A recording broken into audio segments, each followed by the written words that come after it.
Hi, everyone. Tonight, we move into a night where the sky feels heavier than normal, where snow presses downward as if it intends to seal the world closed. You stand at the edge of an open plain. The wind is already pulling at your coat, already slipping through openings you did not fully secure. Somewhere behind you exists the idea of home. Ahead of you lies a winter that has no concern for ideas. The air carries a sharp metallic scent, like frozen iron, and each breath feels temporary. You are unlikely to survive if you approach this casually. That is the quiet reality no one places on the posters. Winter on the early American frontier is not dramatic in the way stories suggest. It does not strike all at once. It builds, it settles, it slowly convinces you step by step that the land itself is prepared to wait longer than you can. Before you get too comfortable, take a moment to like the video and subscribe, but only if you genuinely enjoy the content here. And as you settle in, let me know where you are listening from and what time it is there. Night has a way of linking people across distance. Now lower the lights and allow the story to guide you forward. You sense the storm before you see it. The wind shifts, low and persistent, carrying with it the faint sound of snow sliding across hardened ground. Early pioneers often described this noise as a warning, though not everyone paid attention. Mainstream historical accounts note that sudden winter storms on the Great Plains and frontier regions could arrive with little notice, turning calm days into white confusion within hours. Weather records did not exist, and clouds were read by instinct rather than science. Your boots crunch, then soften as the snow grows deeper. Each step requires more effort than the one before. The land here is open and unfiltered, offering no trees dense enough to slow the wind. The cold is not painful yet, it is patient. It waits at the edges of your fingers, ears, and nose, testing how long you intend to overlook it. Some pioneers believed that constant movement would allow them to escape the storm. Letters and journals suggest this confidence often came from earlier European experiences, where forests and villages were never far apart. Historians continue to debate whether this outlook reflected bravery or a misunderstanding of the American climate. Regardless, movement becomes more difficult. As visibility fades, the horizon disappears, direction loses meaning. You stop, not by choice, but because your body demands it. Sound changes first. The wind dulls, snow absorbs noise until even your breathing seems too loud. This silence is not calm, it is dense and muted, vaguely threatening, like being submerged underwater. It is here that the thought of going underground begins to take shape, not as a planned strategy, but as instinct. The earth beneath your feet does not shout, it does not shift. It holds a steady, muted cold that feels almost gentle compared to the cutting air above. Modern science explains that soil maintains a relatively stable temperature below the frost line, but you do not know that yet. You only know that when you kneel and press your glove against the ground, it does not strike back. An unusual detail from frontier journals mentions settlers observing that animal burrows stayed free of ice long after storms ended. Rabbits, foxes, even snakes seemed to understand something humans were still learning. Some pioneers dismissed the idea of hiding like animals. Others paid attention. Survival often favored the second group. The first shovel of earth is always the most difficult. Frozen soil resists like compressed stone, and the sound of metal hitting ground echoes sharply in the quiet. Your arms tire quickly. Sweat forms beneath layers that moments earlier felt inadequate. The smell of soil rises, damp and strangely reassuring, reminding you of warmer seasons you try not to dwell on. As you dig, time stretches. Snow collects behind you faster than you can remove it. This is another well-documented fact. Snowfall rates during frontier blizzards could reach several inches per hour, meaning surface shelters risked being buried before completion. underground, at least, the snow begins to work with you rather than against you. As it piles above, acting as insulation, you pause to breathe, leaning on the shovel. The wind still roars overhead, but it feels more distant now, like a memory already losing sharpness. The hole you have made is small and unimpressive, but it provides something invaluable: separation. Historians continue to debate how intentional these early underground shelters were. Some believe they were desperate improvisations. Others argue they reflected deliberate adaptation based on observation and shared experience. The reality likely lies between the two, shaped by urgency, awareness, and fatigue. You lower yourself into the shallow pit, curling instinctively to conserve heat. The ground presses against your back, firm and cold but consistent. The soundscape shifts again. The wind becomes a distant murmur. Falling snow turns into a soft, continuous whisper above. Your heartbeat grows louder in your ears, slow and heavy. There is fear here, but it is quieter than the fear above ground. This fear feels contained, with limits you can recognize. You pull earth closer, packing it loosely to block drafts while leaving enough space for air. Ventilation is a risk. Pioneers often misunderstood it. Seal too much and warmth becomes a threat. Leave too much open and the cold returns. That balance would trouble frontier survival efforts for years. One lesser-known account from a Midwestern settlement describes settlers using hollowed gourds as simple air channels, angled toward the surface to draw fresh air while keeping snow out. It sounds inventive. Perhaps it worked, or perhaps it succeeded only once. Records rarely explain how often such methods truly helped. As minutes pass, your breathing evens out. The soil now smells rich, almost sweet beneath the frost. It reminds you that life continues below the surface. Even when the world above appears lifeless, roots rest here. Insects wait. Seeds remain still. You are not alone in hiding. Your muscles begin to loosen despite the cold. This is both dangerous and reassuring. Early settlers often misread this calm, mistaking it for safety rather than the body conserving energy. Still, without this pause, survival would not be possible. Above you, the storm continues, reshaping the land without asking. Below, time slows. Thoughts drift. You think about the cabin you intended to build, the walls that might have stood if you had one more week. You think of neighbors scattered miles away, each making choices under the same sky.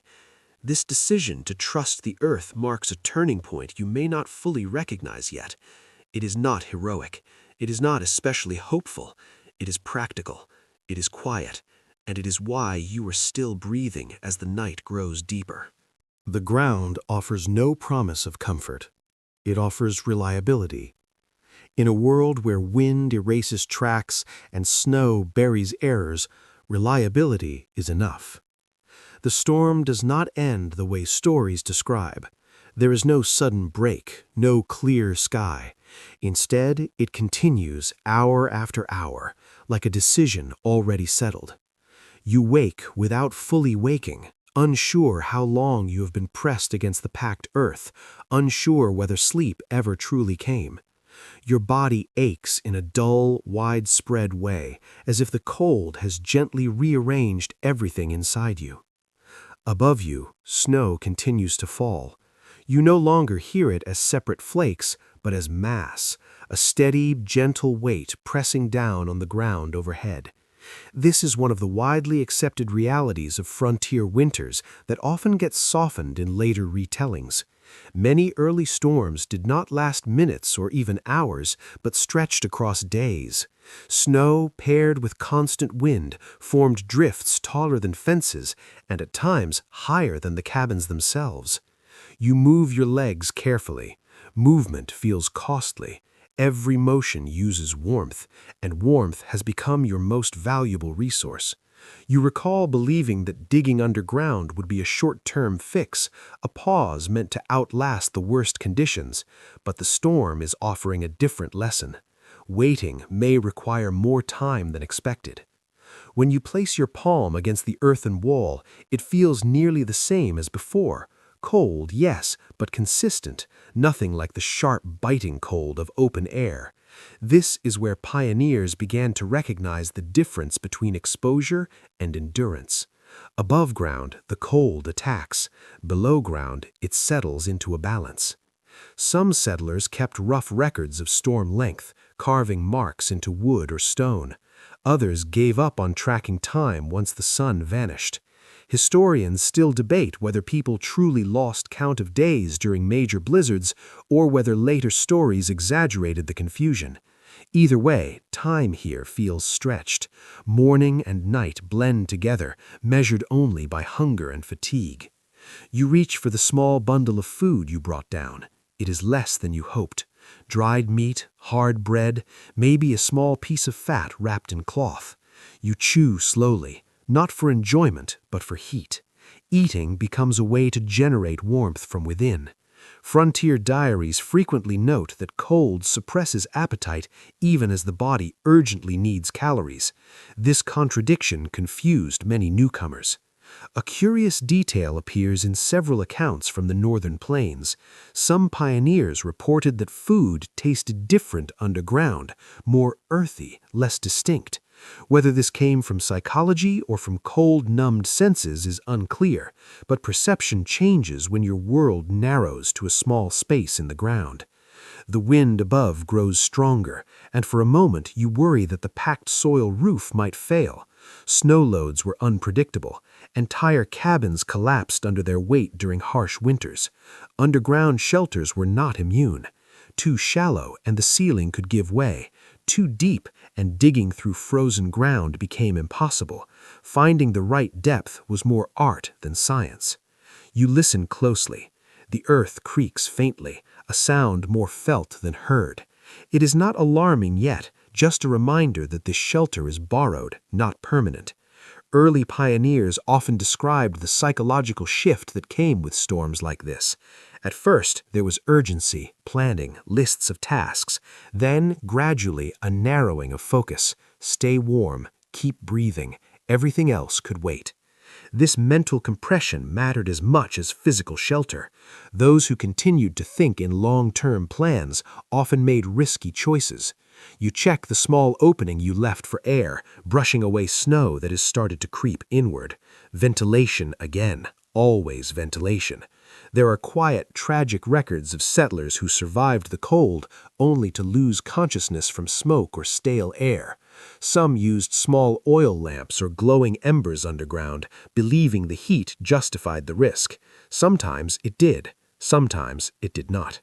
Historians still debate how common these practices were, especially since many incidents left no survivors to explain what happened. The storm continues, and you notice something unexpected. The underground space feels smaller, not physically, but mentally. Your thoughts rebound off unseen walls, memories replay with unusual clarity. Warm kitchens, summer insects, the sound of flowing water. This is another challenge of underground survival rarely emphasized in popular accounts. Isolation strengthens memory. You try to sleep again, pulling fabric tighter around your shoulders. The ground steadily draws heat from your body, and you shift to keep blood moving. Pioneers learned quickly that stillness could be dangerous, even underground. Circulation mattered. Wiggle toes, flex fingers, small routines to keep life moving. A peculiar frontier belief suggested that speaking out loud, even to no one, helped prevent freezing to death. The idea was simple. Sound meant breath, and breath meant life. Whether this truly helped or merely reduced panic is unclear, but journals mention whispered prayers, songs, and even arguments spoken into the darkness. You find yourself murmuring now, not words exactly, just sound, evidence that you are still here. Eventually, hunger sharpens. Your stomach protests more loudly than before, a hollow ache spreading outward. This is another lesson settlers learned through experience. Cold burns calories constantly, even at rest. Underground shelter slows heat loss, but it does not stop the body's internal furnace. You ration carefully. One bite now, one later, stretching what you have.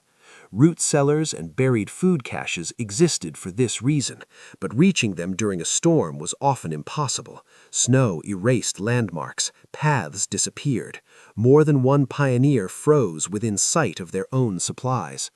Above you, the storm finally begins to change, not end, just shift. The wind drops in pitch, snowfall lightens. You sense it before you can confirm it. The earth carries these changes subtly, like a pulse. This sensitivity becomes familiar to those who survive multiple winters. The ground tells its own stories if you listen long enough. You wait. Patience becomes the final test. Emerging too early could mean stepping into whiteout conditions. Waiting too long risks weakness and confusion. There is no perfect moment, only a least dangerous one. Historians still debate how pioneers made these choices without modern tools. Luck mattered, experience mattered, and sometimes stubbornness mistaken for intuition. Eventually, you push upward gently, testing resistance. The snow above is tightly packed, heavier than before. Digging out will take effort, but the air feels different now, less sharp, less hostile.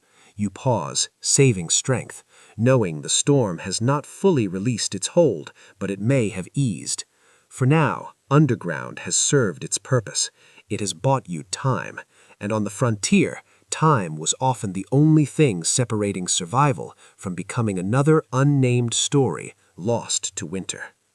Cold does not arrive with drama. It comes quietly, like fatigue, slipping past awareness until something feels wrong. You notice it first in your fingers. They don't ache, that would be easier. Instead, they feel distant, as if they belong to someone else. You flex them slowly, watching the motion with detached interest, as though observing rather than occupying your own body. This is how winter succeeds when it is misunderstood. Those who endured frontier winters eventually learned a simple truth repeated in surviving letters and accounts. The most dangerous cold is not the sharp, violent kind, but the steady, patient kind. The cold that convinces you that everything is fine while it quietly alters how your body functions. Long before thermometers were common, people understood this only through experience. You settle deeper into your underground shelter, pressing your shoulders against the soil. The earth supports you in a way the wind never could. Still cold, but not aggressive. Your breath fogs faintly in the dim space, then clears. You focus on it. Slow breathing becomes an anchor. Too fast, and panic consumes precious warmth. Too slow, and drowsiness creeps in sooner than it should. Drowsiness is the real danger. Frontier survivors often wrote about a powerful urge to sleep during extreme cold, describing it not as tiredness, but as comfort, a softness, a feeling that rest would fix everything. What they were describing, without knowing the language for it, was the body's reaction to a falling core temperature. Today, science explains this clearly. At the time, though, it felt more like temptation than danger. The response was to keep moving. Not a lot, just enough. Toes flex and release. Knees pull in, then stretch out again. Minor movements, barely noticeable. Those who lived through it understood that stillness did not mean calm. Stillness meant giving in. One brief note in a frontier journal tells of a man who survived a blizzard by counting motions. 10 finger bends, 10 breaths, 10 toe movements, repeated all night. It sounds excessive, but repetition stretches time when it feels like it's disappearing. Your stomach tightens again. Hunger and cold have merged into one feeling now, a deep, empty ache that sits behind the ribs. Eating helps, but only for a short while. The heat it gives fades quickly, like a match lit in heavy wind. Even so, pioneers learned to use food with purpose, not just for survival, but to remain alert. A small bite could sharpen awareness enough to hold back the haze. You tear off another piece of dried meat and chew slowly. Your jaw works harder than usual. Everything feels denser here, heavier. Even sound travels slowly when snow shifts somewhere above. It reaches you as a soft vibration instead of a clear noise. The world feels cushioned, wrapped in unseen layers. This muted setting alters perception in quiet ways. Some people reported losing a sense of their own bodies, feeling smaller or larger in the dark. Later accounts disagree on why. Some say fear caused it. Others point to sensory deprivation. There is no firm conclusion, only repeated descriptions of the same experience. You test your fingers again. Feeling is still there. Dull but present. That matters, and you remind yourself of it. Staying alert becomes work. Cold also changes how pain registers. Sharp signals fade. Everything blends. Scratches go unnoticed. Pressure replaces sting. This explains why people sometimes made disastrous choices without realizing it. Walking too far, resting too long, taking off gloves for tasks that seemed urgent but were not. You briefly think of the world above, wind carving snow into shapes that will vanish by morning, fences buried, paths erased, cabins silent with doors sealed by drifts. The storm is still active, even if you no longer hear it clearly. One detail appears often in winter accounts. People underground frequently felt safer than they truly were. The lack of wind encouraged the mind to relax too much. That false calm could be as dangerous as panic. Those who survived learned to respect the cold even when it seemed subdued. You reach up and clear your air gap again, brushing snow aside. The opening feels smaller now, packed tighter. You widen it slightly, careful not to let loose snow fall in. Air moves faintly, cold, clean, necessary. The balance between warmth and oxygen is narrow, and you walk it without knowing exactly where it breaks. Some pioneers believed cold air itself was healthier than warm, stale air. Even underground, they kept ventilation more open than comfort allowed. Others sealed their shelters tightly to preserve heat. Results varied. Later interpretations differ on which approach worked better. Survival often depended on small differences adding up over time. Your thoughts slow again. You notice yourself drifting, imagining warmth too clearly. This is another hazard. Memory becomes tempting. You pull yourself back by focusing on what's real. The smell of soil, the feel of fabric against skin, the faint sound of breathing. You whisper something. Not a prayer, just words. Your voice sounds unfamiliar in the tight space, absorbed quickly by the dirt. Still, it helps. Sound confirms that you're here. People recognized this long before psychology gave it a name. As hours pass, your body adjusts in small ways. Shivering comes and goes. Muscles tighten, then ease. Heat shifts within you. You are not warm, but you are no longer losing ground as fast.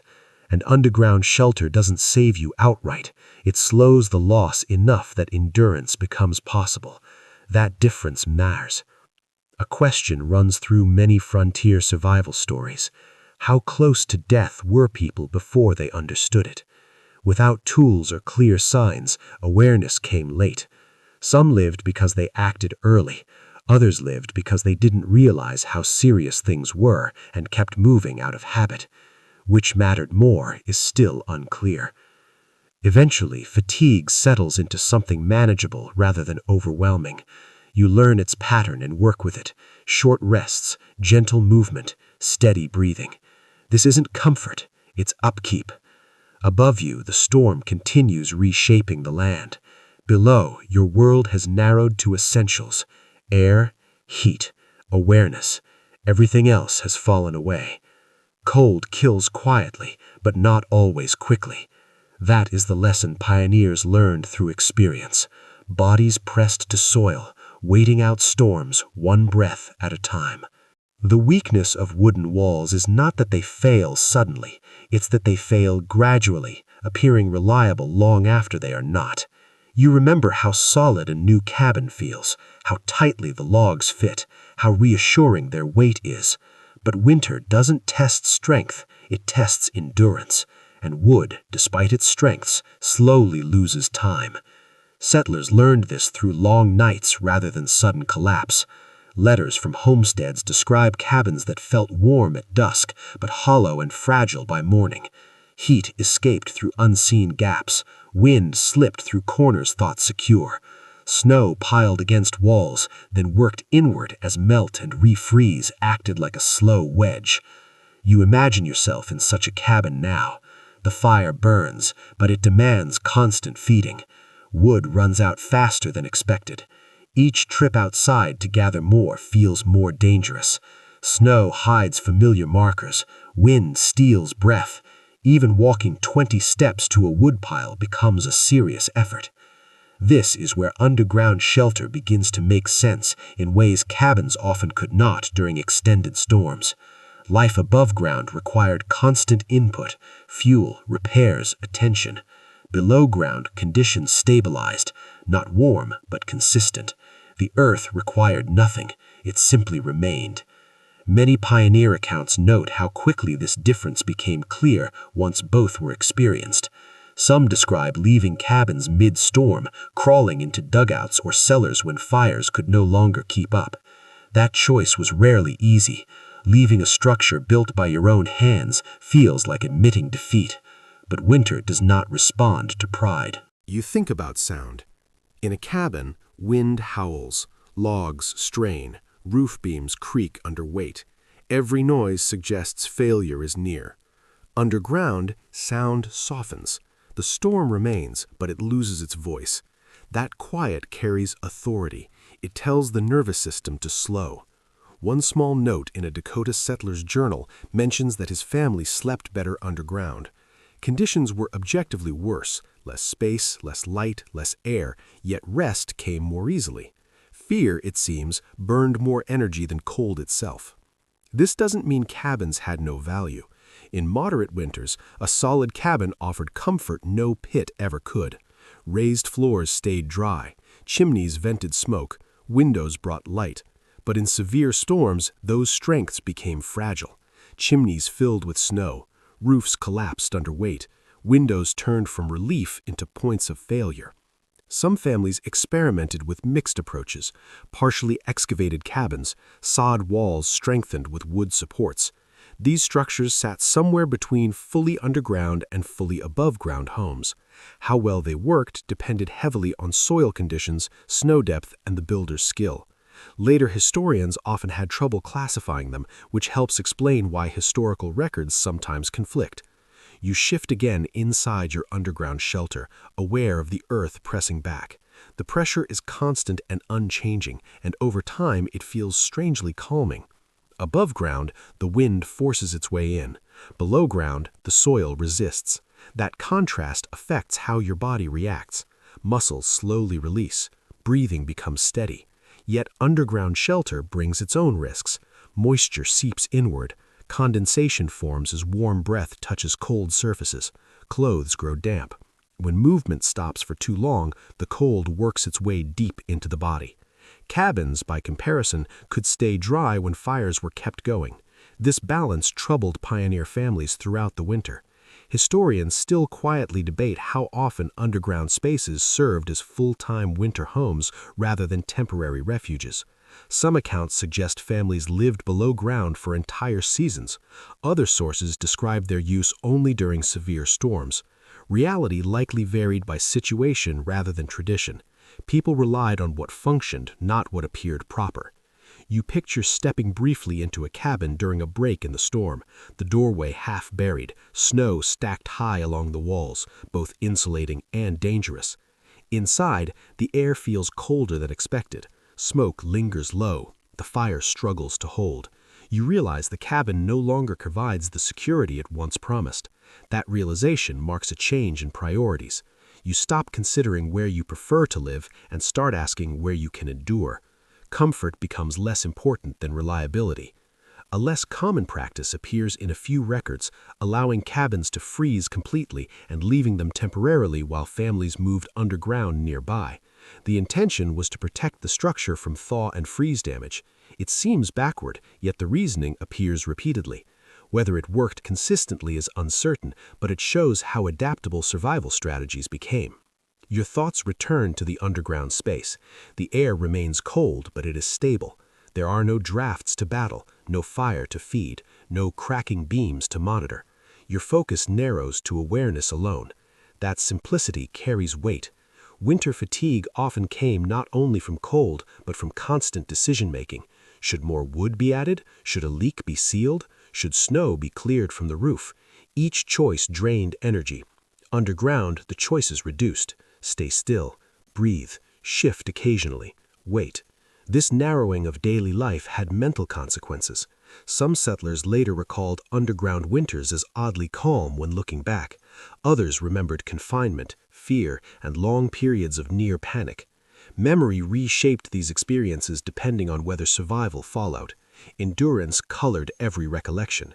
You sense that remaining above ground too long would have forced your body to exhaust itself trying to adapt. Underground shelter does not overcome winter, it allows winter to move on while you remain. That distinction subtly influenced frontier building practices. Dugouts, storm pits, root cellars were often dug deeper than strictly necessary. Even as cabins improved, the practice of digging continued. People learned not to rely on a single barrier between themselves and the weather.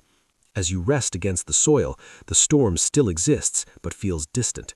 You understand why wood alone was never sufficient. It separated you from the cold, but only for a short time.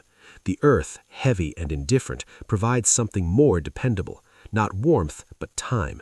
And time was sometimes the most valuable resource a pioneer possessed. As the hours pass, you notice something gradual. The ground beneath you does not continue to cool. It remains nearly constant, hour after hour, as though untouched by the storm above. While winter rages overhead, the earth holds on to something older than weather. Frontier families did not have measurements or charts to explain this. What they had was comparison. They knew how quickly fingers lost feeling in open air. They knew how fast breathing shortened in strong wind. Underground, those changes slowed, not stopped, but slowed. That difference often meant survival. You press your palm against the soil once more. It is cold, but steady. That consistency becomes your reference point.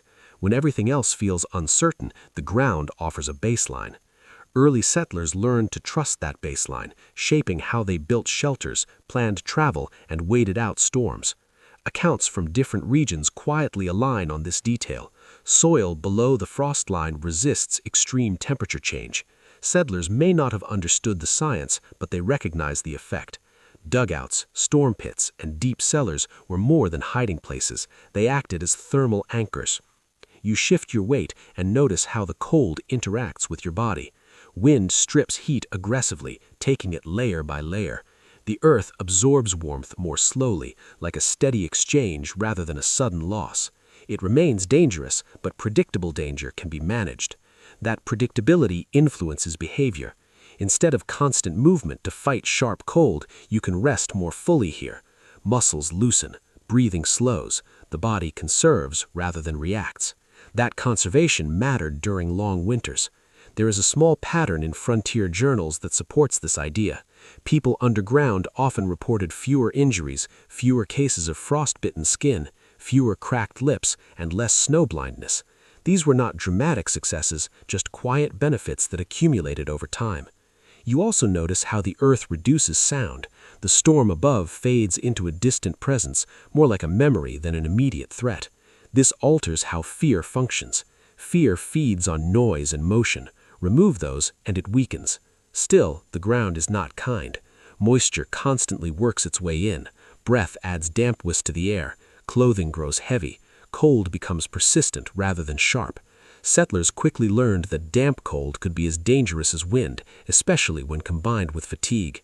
Some families lined their dugouts with scraps of wood, animal hides, or woven grass to separate skin from soil. Others relied on thick bedding or straw. Results differed greatly. Sometimes insulation helped, other times it trapped moisture and worsened conditions. No single method worked everywhere. This uncertainty appears often in later studies. There is no consensus on the ideal underground design because environments varied. Clay behaved differently than sand. Prairie soil differed from mountain earth. What protected one family could put another at risk. You adjust your position again, paying attention to where your body touches the ground. Shoulder, hip, back. You rotate slowly, spreading exposure rather than letting the cold settle in one place. This instinct shows up in several survival accounts, though rarely explained. People learn to distribute discomfort instead of enduring it in one spot. One Nebraska account mentions placing heated stones near sleeping areas underground, wrapped in cloth. The stones provided warmth for hours without smoke or flame. Sometimes this worked well. Other times the stones cracked, releasing steam or burning fabric. It was a risk, like many frontier solutions.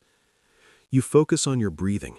In the confined space, the sound feels close, almost amplified. You keep it even. Fast breathing wastes heat. Shallow breathing invites panic. Maintaining balance becomes a learned skill. The earth also alters how light behaves. If any light source exists, a candle stub or small lamp, it glows softly instead of flickering. Shadows move less. The space feels contained. That containment calms some people and unsettles others. Claustrophobia appears frequently in underground accounts, especially among those unfamiliar with tight spaces. Yet many settlers grew to prefer it. They described the surface as exposed, loud, and draining. Underground felt protected, even when it was uncomfortable. This preference can surprise modern readers, yet it becomes logical when exposure directly translates to danger. A persistent question runs through historical analysis. Did pioneers truly understand why underground shelter worked, or did they simply accept that it did? Some believe this knowledge spread through observation and repeated experience. Others argue that a deeper intuition guided them, drawn from older customs or indigenous practices that valued earth-based protection. What is certain is that once people trusted the ground, they returned to it repeatedly, storm after storm, winter after winter. Even as surface cabins improved, dugouts remained a dependable part of survival planning. You notice hunger easing slightly, replaced by a muted steadiness. Your body has adjusted. Instead of battling the cold, it is now managing it. This change does not promise survival, but it widens your margin. It buys time, sometimes hours, sometimes days. Above you, snow continues to blanket the surface, trapping colder air while stabilizing conditions below. This unintentional layering works in your favor. Snow that is destructive above ground becomes protective underground. You rest your head carefully, aware of moisture, and close your eyes briefly, not for deep sleep, but for rest. You stay conscious of your breathing, the temperature, the slow passage of time. This balance between rest and alertness defines winter survival below ground. The earth does not rescue you outright. It offers neither comfort nor warmth. What it provides is quieter, yet in many ways stronger, consistency. While everything else shifts, the ground remains steady. As long as that steadiness holds, you have something to rely on. And on the frontier, that was often enough. What you are doing does not feel unfamiliar, even though you've never done it before. As you settle deeper into the soil, a quiet recognition takes shape. This method of surviving winter existed long before you arrived, long before wagon tracks cut across the plains. The idea did not begin with you, or even with the frontier. It was carried, reshaped, borrowed, and adapted. People crossing the Atlantic brought fragments of memory with them, often unconsciously. In parts of northern Europe, families once sheltered people and livestock together in earth-banked homes during harsh seasons. Cellars were not just for storage, but for living when surface rooms became unbearable. You may not recall these traditions directly, but they persist in habits and instincts that surface when conditions become dangerous. As you press your back against the soil, that inheritance reveals itself. Settlers quickly observed that those familiar with colder climates adjusted more quickly. They dug earlier, they dug deeper. They cared less about appearance and more about results. Frontier letters describe neighbors who mocked underground living at first, only to imitate it after their first severe winter. Pride, it seems, freezes faster than common sense. European memory, however, was only part of the picture. Long before settlers arrived, indigenous communities across North America had already mastered earth-based shelter. Semi-underground homes, earth lodges, and winter pits were carefully designed to manage cold, wind, and scarcity. These were not emergency solutions, but seasonal strategies refined over generations. You may not have learned directly from those who came before, yet knowledge tends to cross boundaries. Settlers watched. They asked questions. Sometimes they copied methods without understanding them. Other times they adapted pieces, blending unfamiliar techniques with what they already knew. This blending appears clearly in early frontier structures: dugouts reinforced with timber, sod houses shaped like cabins but set half below ground, storm cellars dug deeper than food storage required. These were deliberate choices, experiments conducted under pressure with survival as the only acceptable outcome. An understated detail appears in several early accounts. People dug not only for shelter but for reassurance. The act mattered. Cutting into the ground created a sense of control when the environment felt overwhelming. Even if the shelter was flawed, it felt purposeful. You feel that now. The earth responds to effort. Shovel meets soil. Soil gives way. Wind, by contrast, cannot be reasoned with. Snow does not negotiate. Digging provides something solid to push against, something that answers back. Not everyone agreed on how much to borrow from older practices. Some settlers distrusted anything that felt too unfamiliar. Others adopted techniques quickly, especially after seeing their effectiveness. Later interpretations differ in how openly this exchange occurred or how much was acknowledged afterwards. What is clear is that the method spread. You notice how your underground space resembles many others described across continents in centuries. Low ceilings, narrow entrances, minimal openings. These features appear repeatedly in cold climate shelters worldwide. They are not aesthetic decisions, they are thermal ones. A small but meaningful habit appears in several frontier descriptions: entrance orientation. Openings were often angled away from prevailing winds, reducing snow buildup and heat loss. Settlers may not have used compasses, but they watched snowdrifts, bent grass, and storm patterns. Observation replaced instruments. You adjust your own opening slightly, angling it by instinct. The change is noticeable, yet air moves differently. Snow no longer pushes inward as aggressively. Small adjustments like this can separate discomfort from danger. What stands out is how quickly people learned once consequences became clear. The first winter punished mistakes. The second taught lessons. By the third, survivors often showed a quiet competence that surprised newcomers. Underground shelter shifted from a last resort to a planned response. There was never a single blueprint. Conditions varied too much. What worked in dry prairie soil failed in wet river valleys. What worked under deep snow failed in shallow freezes. People adapted locally, guided by trial, error, and shared experience. Those shared stories mattered. Advice moved slowly, but it moved. A tip overheard at a trading post, a warning passed between neighbors, a half-buried structure seen on the horizon. Knowledge spread unevenly, but it spread. You consider how much survival depends on humility, accepting that someone else may know something you do not, and that the land has rules you must learn rather than resist. Underground shelter reflects that humility. It does not try to dominate the environment. It yields to it. Some settlers struggled with this idea. Living below ground felt like retreat, even failure. But winter had a way of reshaping those beliefs. Survival softened pride. Practicality replaced ideology. There remains a debate among later observers about whether underground living slowed progress or made it possible. Did it keep settlers alive long enough to build permanent communities, or did it hold them in temporary solutions? The question remains unresolved because both outcomes occurred. In some places, dugouts were stepping stones. In others, they became lasting homes. You settle more fully now, your body aligned with the shape of the space. The earth feels familiar, not welcoming but known. That familiarity lowers stress in ways you did not expect. Fear feeds on the unfamiliar. Repetition dulls it.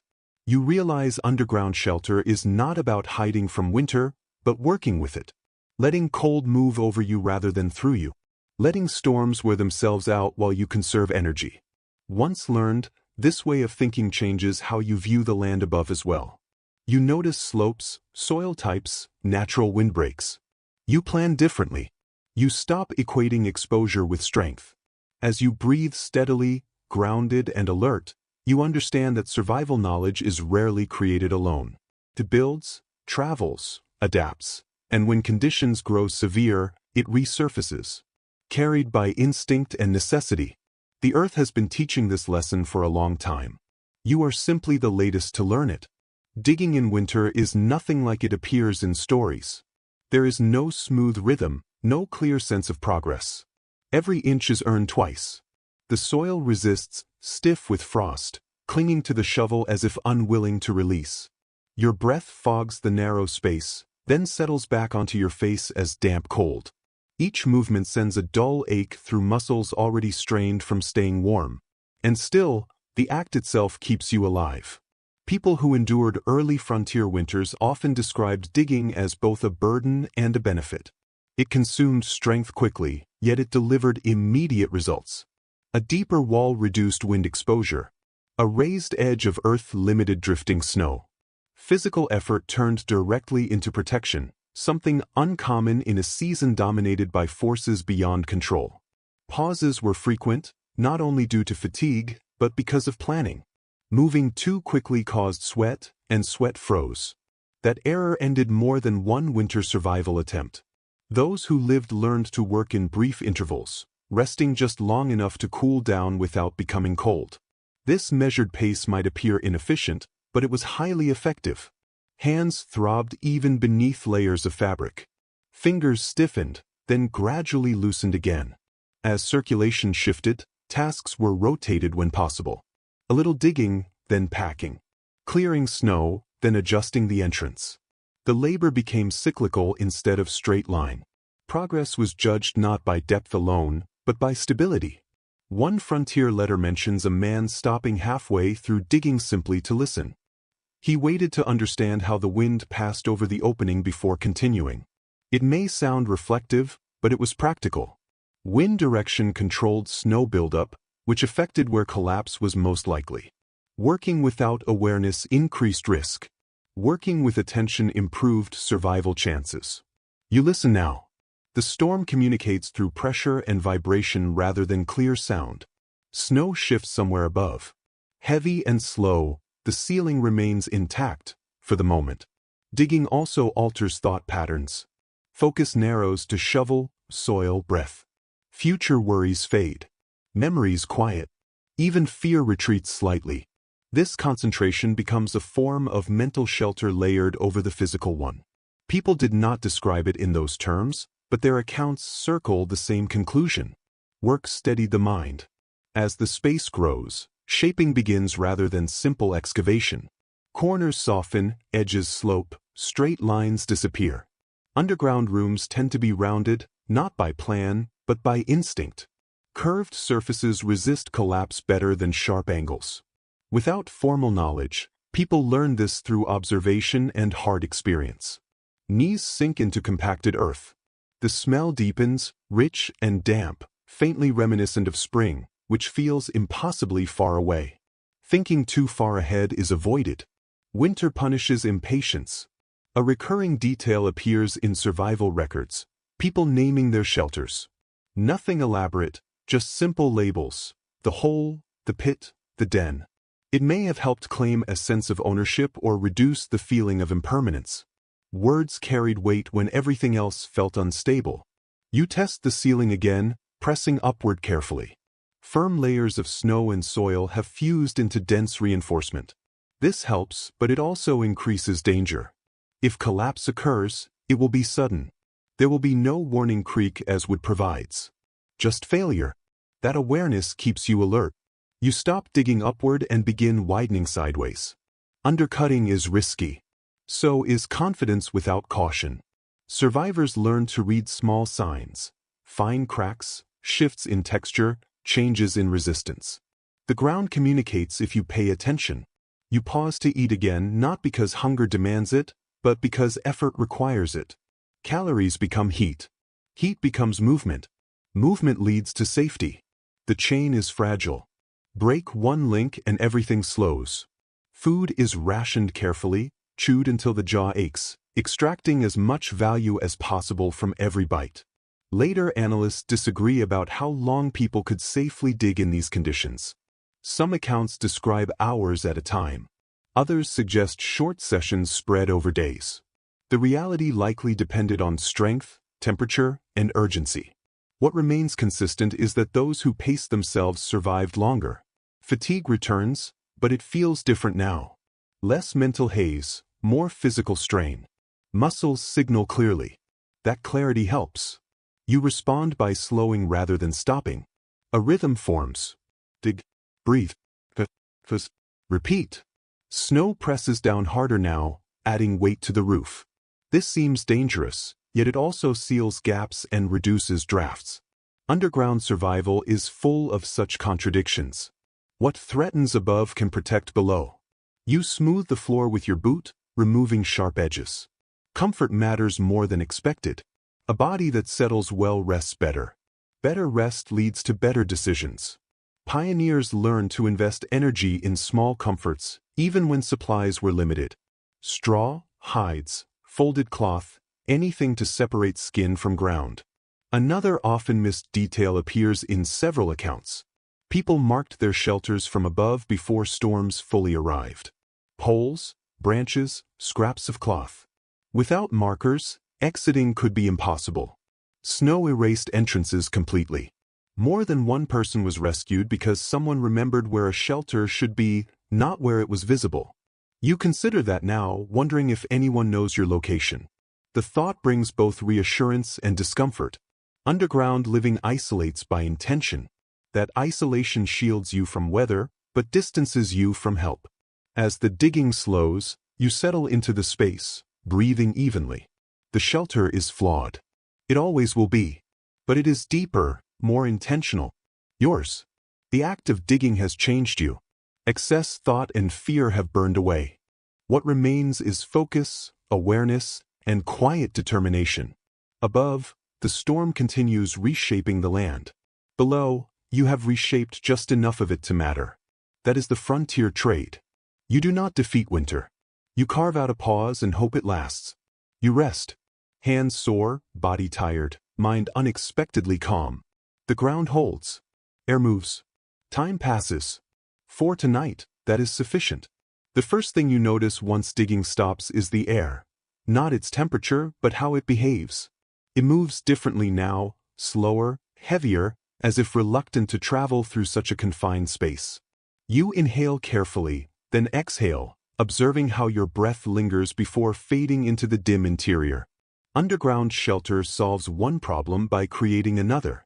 Heat stays. Air does not. This is where many early shelters quietly failed. People did not suffocate suddenly, as stories sometimes suggest. It happened gradually. A headache that lingered. A pleasant drowsiness. Breathing that seemed normal until it wasn't. Survivors later described the danger as easy to ignore, especially when exhaustion encouraged sleep. You resist that pull. You reach up and adjust the opening again, clearing compacted snow and widening it just enough to sense exchange. Cold air moves in. Stale air moves out. The balance is narrow. Too open and warmth escapes. Too closed and the space turns harmful. Settlers learned this balance through experience rather than theory. Some noticed lamps dimming as air thinned. Others watched animals. Dogs became restless. Chickens refused to settle. These signs mattered more than unseen chemistry. You listen carefully. Underground amplifies internal sounds. Breath, pulse, the soft shift of snow above. Everything feels close. That closeness sharpens awareness. A small detail appears in a few winter accounts that seems odd until imagined. People held feathers or threads near ventilation openings to watch for movement. Not out of curiosity, but necessity. Movement meant air. Stillness meant danger. Simple, effective. You improvise, feeling with the back of your hand. A faint current brushes the skin. Enough for now. Ventilation also alters sound. With the opening set correctly, outside noise returns faintly. Wind hums instead of roars. Snow slides instead of crashes. This subtle connection to the surface brings reassurance. Complete silence feels unsettling. It suggests isolation rather than protection. Some pioneers intentionally left small openings, even though it meant facing colder air. They chose discomfort over the fear of the unknown. Others sealed their shelters completely, trusting that warmth justified the risk. Results differed widely. Later accounts often flatten these decisions into simple lessons. In practice, no fixed rule existed. Conditions shifted hour by hour. Choices had to be reconsidered again and again. Moisture begins to gather along the walls. Condensation forms where warm breath meets frozen earth. Tiny droplets catch faint light. Dampness spreads into clothing, hair, and skin. Wet cold feels heavier than dry cold. It lingers instead of striking sharply. Managing moisture becomes an added responsibility layered onto survival. You adjust the bedding slightly, pulling it away from the wall. You wipe away condensation where possible. Small efforts, but their effect builds over time. Wet fabric pulls heat from the body faster than wind ever could. There is a recurring detail in underground survival accounts that often receives little attention. People became deeply aware of their own physical state. Minor changes carried weight. A dull headache, altered breathing, a sudden chill in one arm. These signs shaped decisions long before danger was obvious. You assess yourself now. Breathing steady, mind clear, limbs responsive. You note these facts calmly, the way one might check supplies or weather. Awareness turns habitual. The underground space begins to feel smaller as time passes. Not because it has changed, but because your perception has adjusted. What once felt tight now feels defined.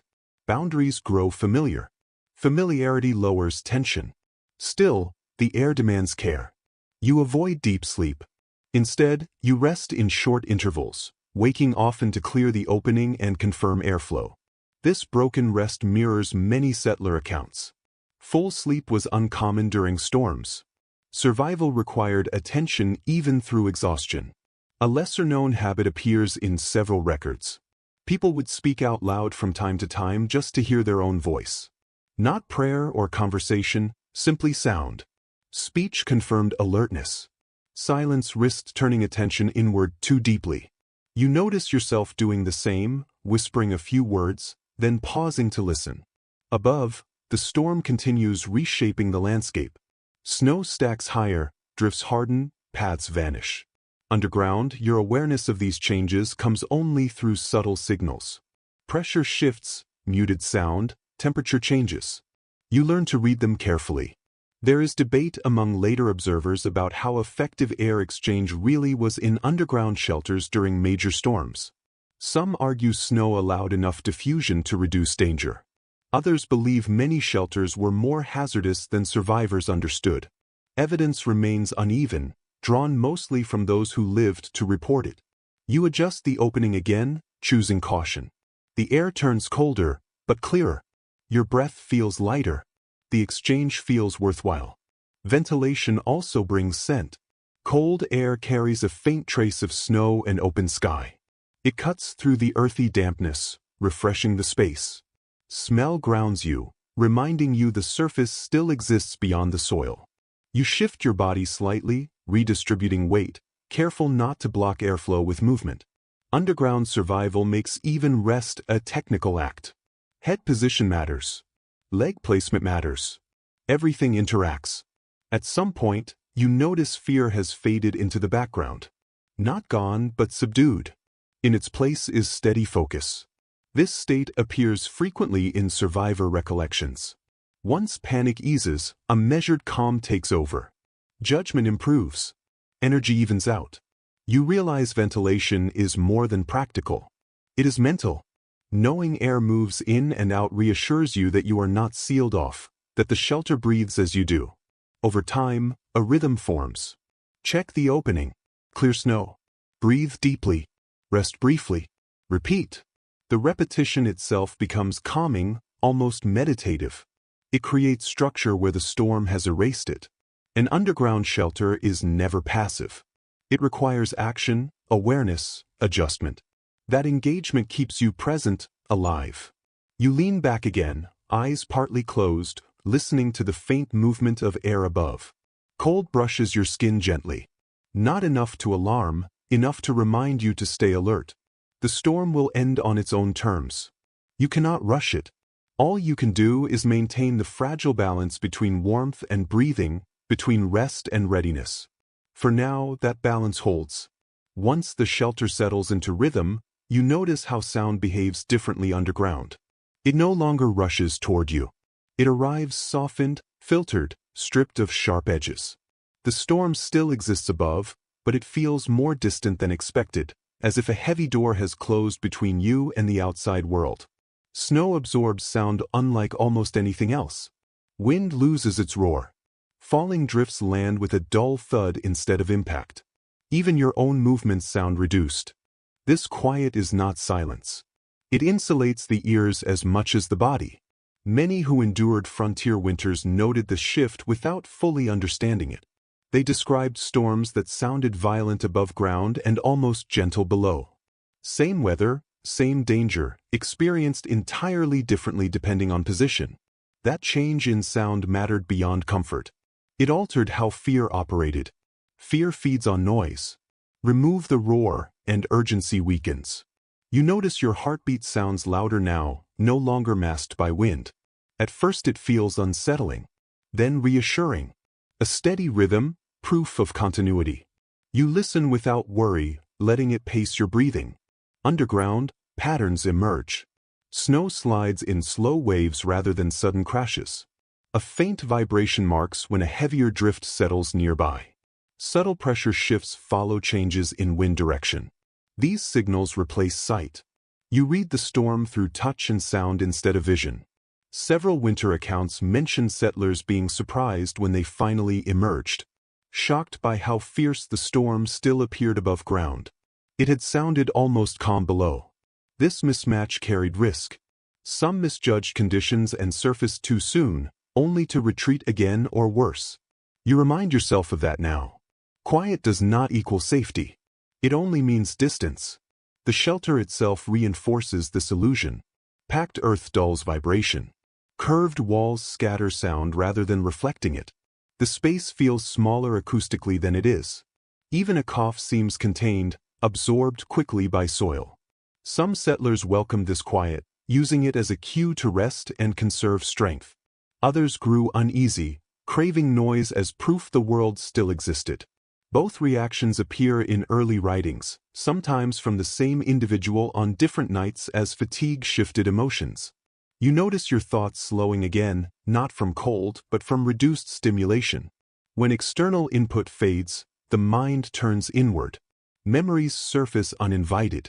Old conversations, familiar places, summer sounds. You let them pass without holding on to them. Getting lost in memory makes the present harder to manage. To stay grounded, you listen deliberately. Not drifting, but focusing. Snowfall rhythm. Air movement through the opening. The faint scrape of ice adjusting. Active listening keeps you alert without draining energy. There is a brief note in a pioneer journal that feels unexpectedly modern. The writer observed that underground storms felt less personal. Above ground, wind seemed to target the body directly, striking walls and skin. Below ground, the storm felt abstract, like something happening elsewhere. That distance made endurance possible. You feel it now. The storm remains dangerous, but no longer feels like a force pressing directly against you. It becomes background instead of confrontation. The quiet reveals new sounds. A soft stomach growl. Fabric brushing against soil. The faint creak of frozen ground shifting under pressure. At first, these sounds may have felt unsettling. Over time, they turn into familiar signals, quiet proof that systems are still working. You whisper again. Just a few words, then silence. Your voice now feels closer, softly returning to you. Sound offers reassurance. It outlines space. Silence on its own can feel endless. Some settlers chose to interrupt that quiet on purpose. They hummed, counted, or sang softly, not for enjoyment, but for orientation. Sound helped establish direction in the dark. It reminded people of their position in relation to themselves. You settle into a breathing pattern that matches the stillness. Inhale. Fuzz. Exhale. Fuzz. The pauses grow slightly longer. Breathing slows. Urgency fades. Calm takes its place. Underground quiet also changes how pain is experienced when there are no distractions. Aches become more noticeable, but less sharp. You register soreness in your shoulders and wrists from digging. You shift your position to reduce pressure. Small adjustments help prevent bigger issues. Later, researchers debated whether underground silence improved survival by lowering stress or whether it encouraged risky overconfidence. Evidence suggests both happened. For some, calm supported clearer decisions. For others, it led to carelessness. The difference often came down to awareness. You remain attentive. You check the opening again, brushing snow aside gently. The sound changes immediately. The wind hums a bit louder. That confirms a connection to the surface.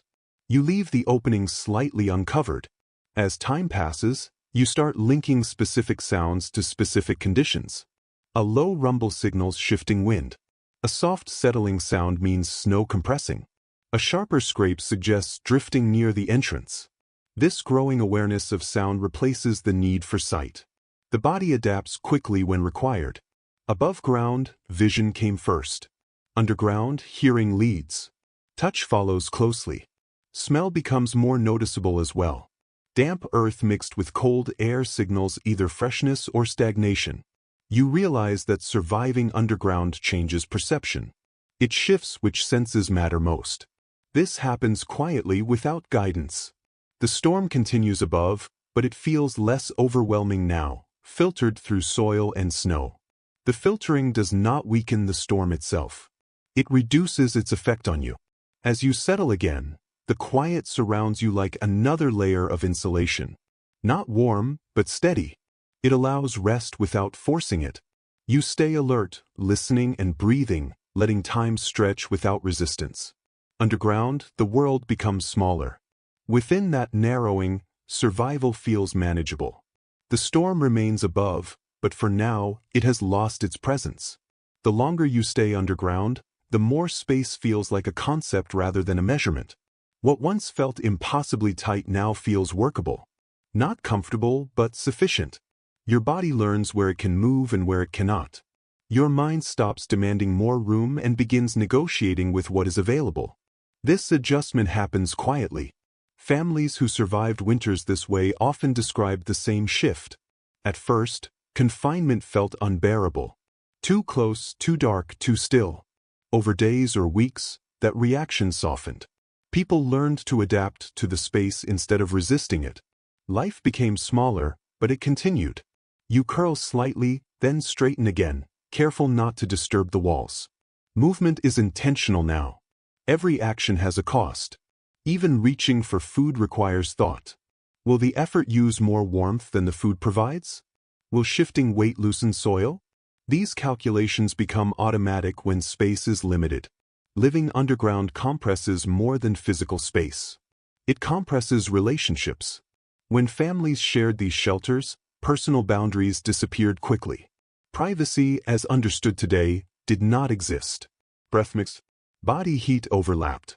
Sounds could not be avoided. This closeness strained patience, especially during long storms when leaving was impossible. Accounts often mention arguments over small things. Who blocked the air opening? Who moved too much while sleeping? Who used the last dry cloth? These conflicts were not weakness. They were stress responses to confinement. You are alone, but pressure still exists. Absence brings its own challenges. Silence becomes heavier. All decisions rest on you. There is no one to share vigilance or catch mistakes. Isolation sharpens responsibility. You imagine others nearby. Children forced into stillness before they were ready. Adults learning to move carefully around them. Older family members conserving strength, observing more than participating. These dynamics shaped underground life as much as soil and snow. Some families assigned roles to create order. One person monitored the air opening. Another rationed food. Someone tracked time, however loosely. These roles created structure when the outside world provided none. Even simple systems helped. Routine steadied nerves. You build your own routine. Check air. Adjust position. Listen. Repeat. The cycle gives shape to the hours. Without it, time would blur completely. A lesser-known detail appears in a few letters written by frontier women. They describe limiting movement not only to preserve warmth, but to reduce conflict. Stillness became a form of respect. Quiet became cooperation. Social survival underground mattered as much as physical survival. You understand this even alone. Too much movement feels disruptive, not just tiring. The shelter reacts. Soil loosens. Air shifts. Noise increases. Calm requires restraint. Children, according to several recollections, adapted fastest to underground life. They accepted limits without resistance. They slept when told, stayed still when needed, and treated the space like a game or a shelter. Adults struggled more, holding on to habits that no longer fit. This contrast reveals an uncomfortable truth. Experience does not always mean adaptability. Flexibility matters more than knowledge. When conditions change, you adjust again. Slowly, carefully. Your muscles know the boundaries now. Familiarity lowers stress. What once felt suffocating now feels contained. The shelter has limits you understand, and that understanding brings calm. Food takes on a different role underground. Meals are no longer social or enjoyable. They are functional pauses. Chewing becomes effort. Swallowing becomes calculation. Taste fades into the background. Some families avoided shared meals to limit movement and noise. Others insisted on eating together to preserve morale. Results varied. Consistency mattered most. Uncertainty drained people faster than hunger. You think about time again. Days lose their labels underground. Morning and night blend together. Instead of clocks, people tracked needs. Meals. The body became the measure of time. This compression of time affected memory. Survivors often struggled to recall event order after emerging. Storms blended together. Days disappeared. The mind stored sensation more than sequence. You feel that beginning now. The hours behind you feel merged. Not lost, just combined. That is not failure. It is adaptation. Underground space also changes posture. You sit differently. Sleep curled rather than stretched. Muscles shorten. Joints stiffen. Survivors learned to stretch deliberately whenever possible. To prevent stiffness from turning into injury, you extend your legs slightly, then draw them back. Slow, controlled movement as maintenance. Later observers disagreed on whether extended underground living weakened people or preserved them by reducing exposure. Both outcomes appeared. Muscles weakened from stillness, but energy was saved. Survival required deciding which losses were acceptable. Psychologically, confinement narrowed priorities. Large plans faded. Long-term goals shrank. People focused on the next hour, not the next year. This was not despair. It was efficiency. You notice your thoughts doing the same. You are not thinking about spring. You are thinking about breath, warmth, and stability. That focus feels appropriate.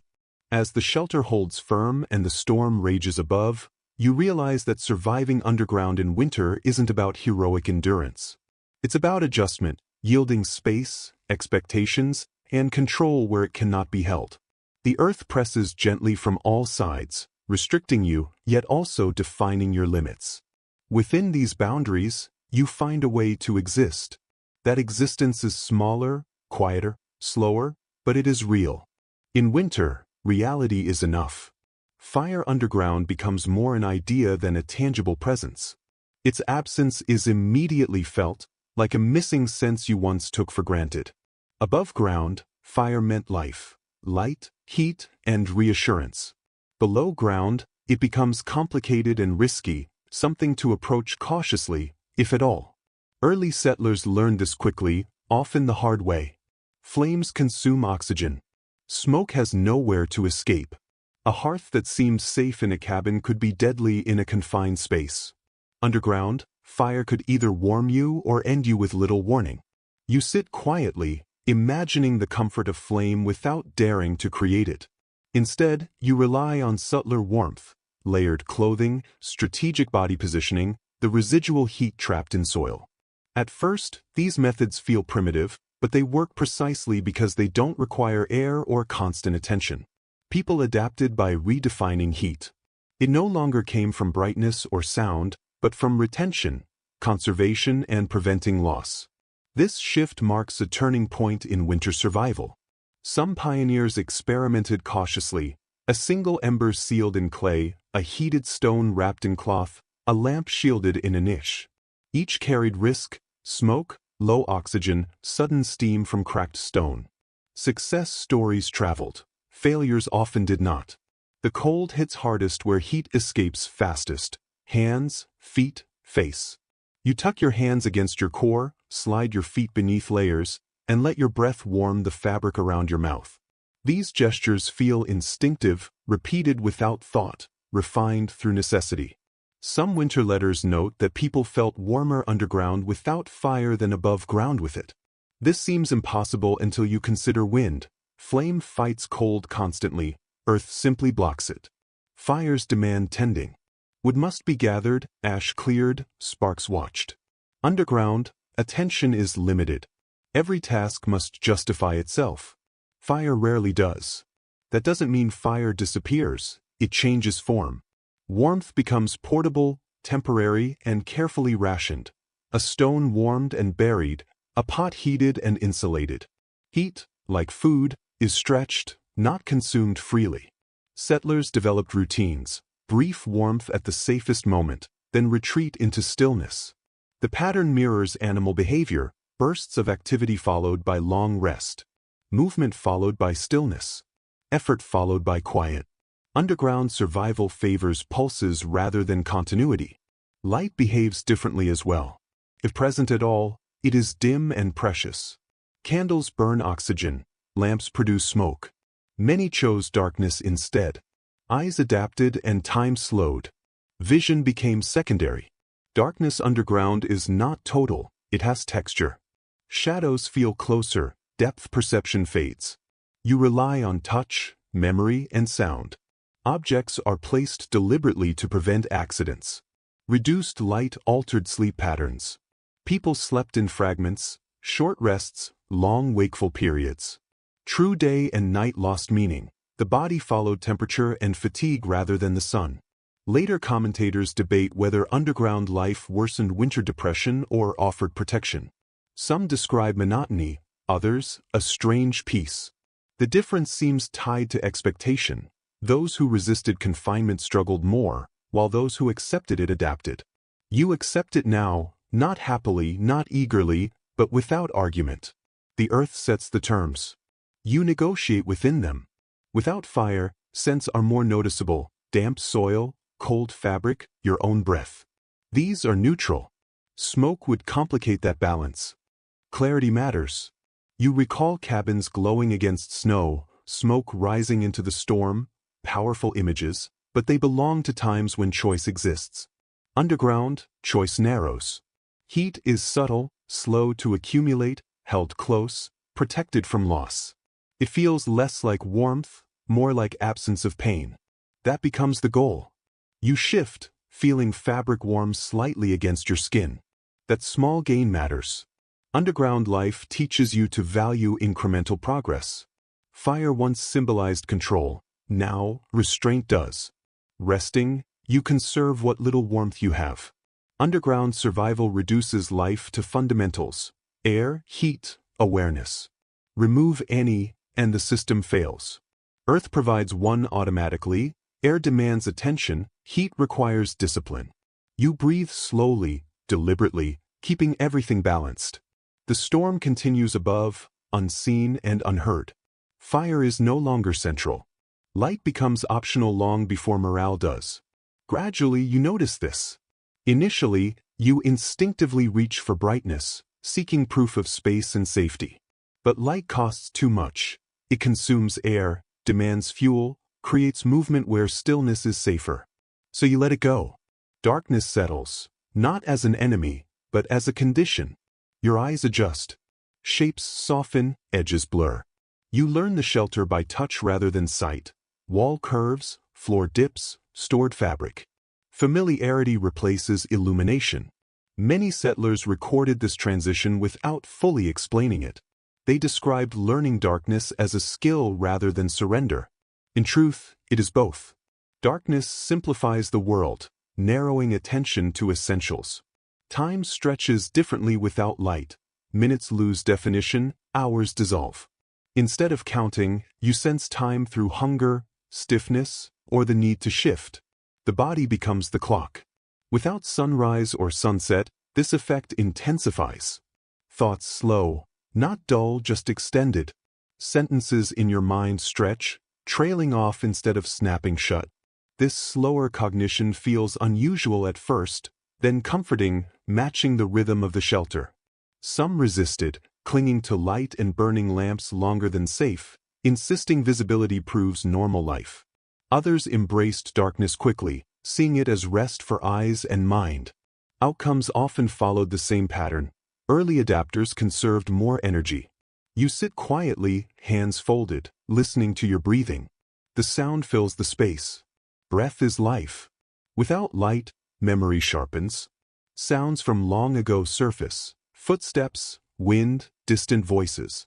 Memory can comfort or unsettle, depending on where it drifts.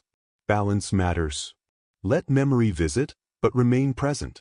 You ground yourself by touching the earth beside you, cold, solid, real. Underground survival depends on staying here, not elsewhere. Darkness also shapes sleep. Without visual cues, rest occurs whenever possible. Short naps replace long sleep. Time becomes uncertain. This fragmented pattern matches many winter accounts.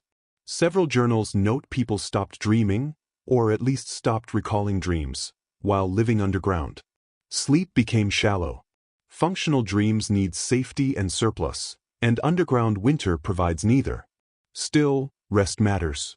Even brief moments of reduced awareness allow muscles to recover slightly. You let yourself sink into that half-awake state, alert enough to breathe consciously, yet relaxed enough to release tension. Morale behaves differently in darkness, without sight. Emotions blur. Fear softens. So does hope. Everything levels out. This emotional flattening protects against panic, but it can also dull motivation. Survivors learn to maintain small routines to prevent morale from slipping too far. You whisper a few words, not to break silence, but to confirm presence. Sound marks your existence against the dark. The shelter absorbs your voice, returning it softened. Children, according to multiple accounts, often handled darkness better than adults. They treated it as normal, even comforting.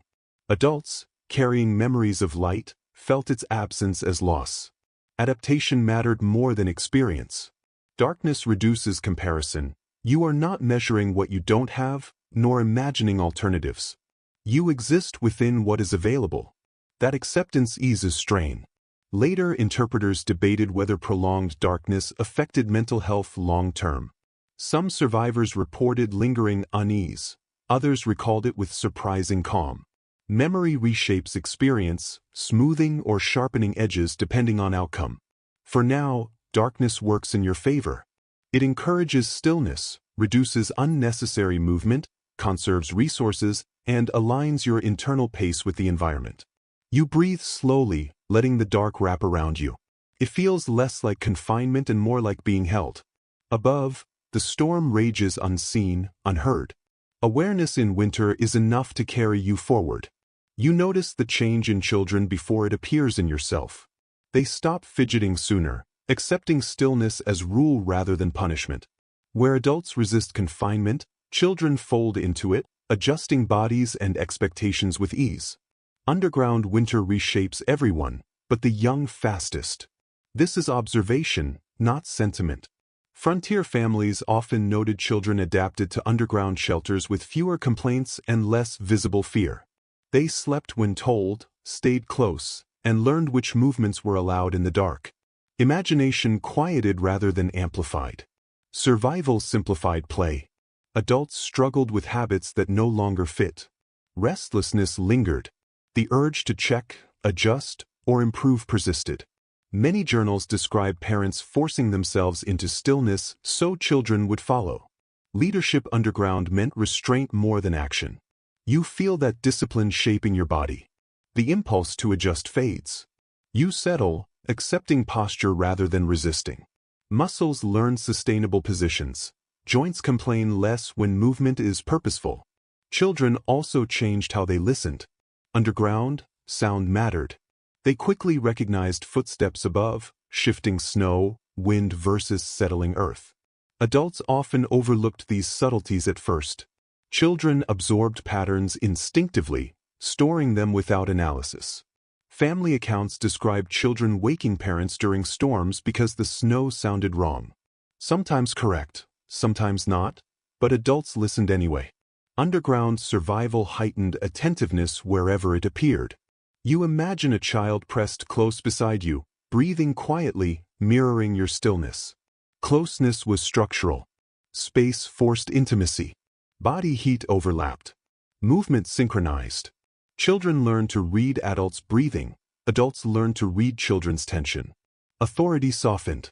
Instruction became quieter. Gestures replaced words. Shouting wasted air and energy. Calm communication mattered. Silence conserved energy. Children also learned that boredom was dangerous, not directly, but because it encouraged unnecessary movement. Families developed quiet rituals, counting breaths, whispered stories, simple finger games. These were not entertainment but regulation.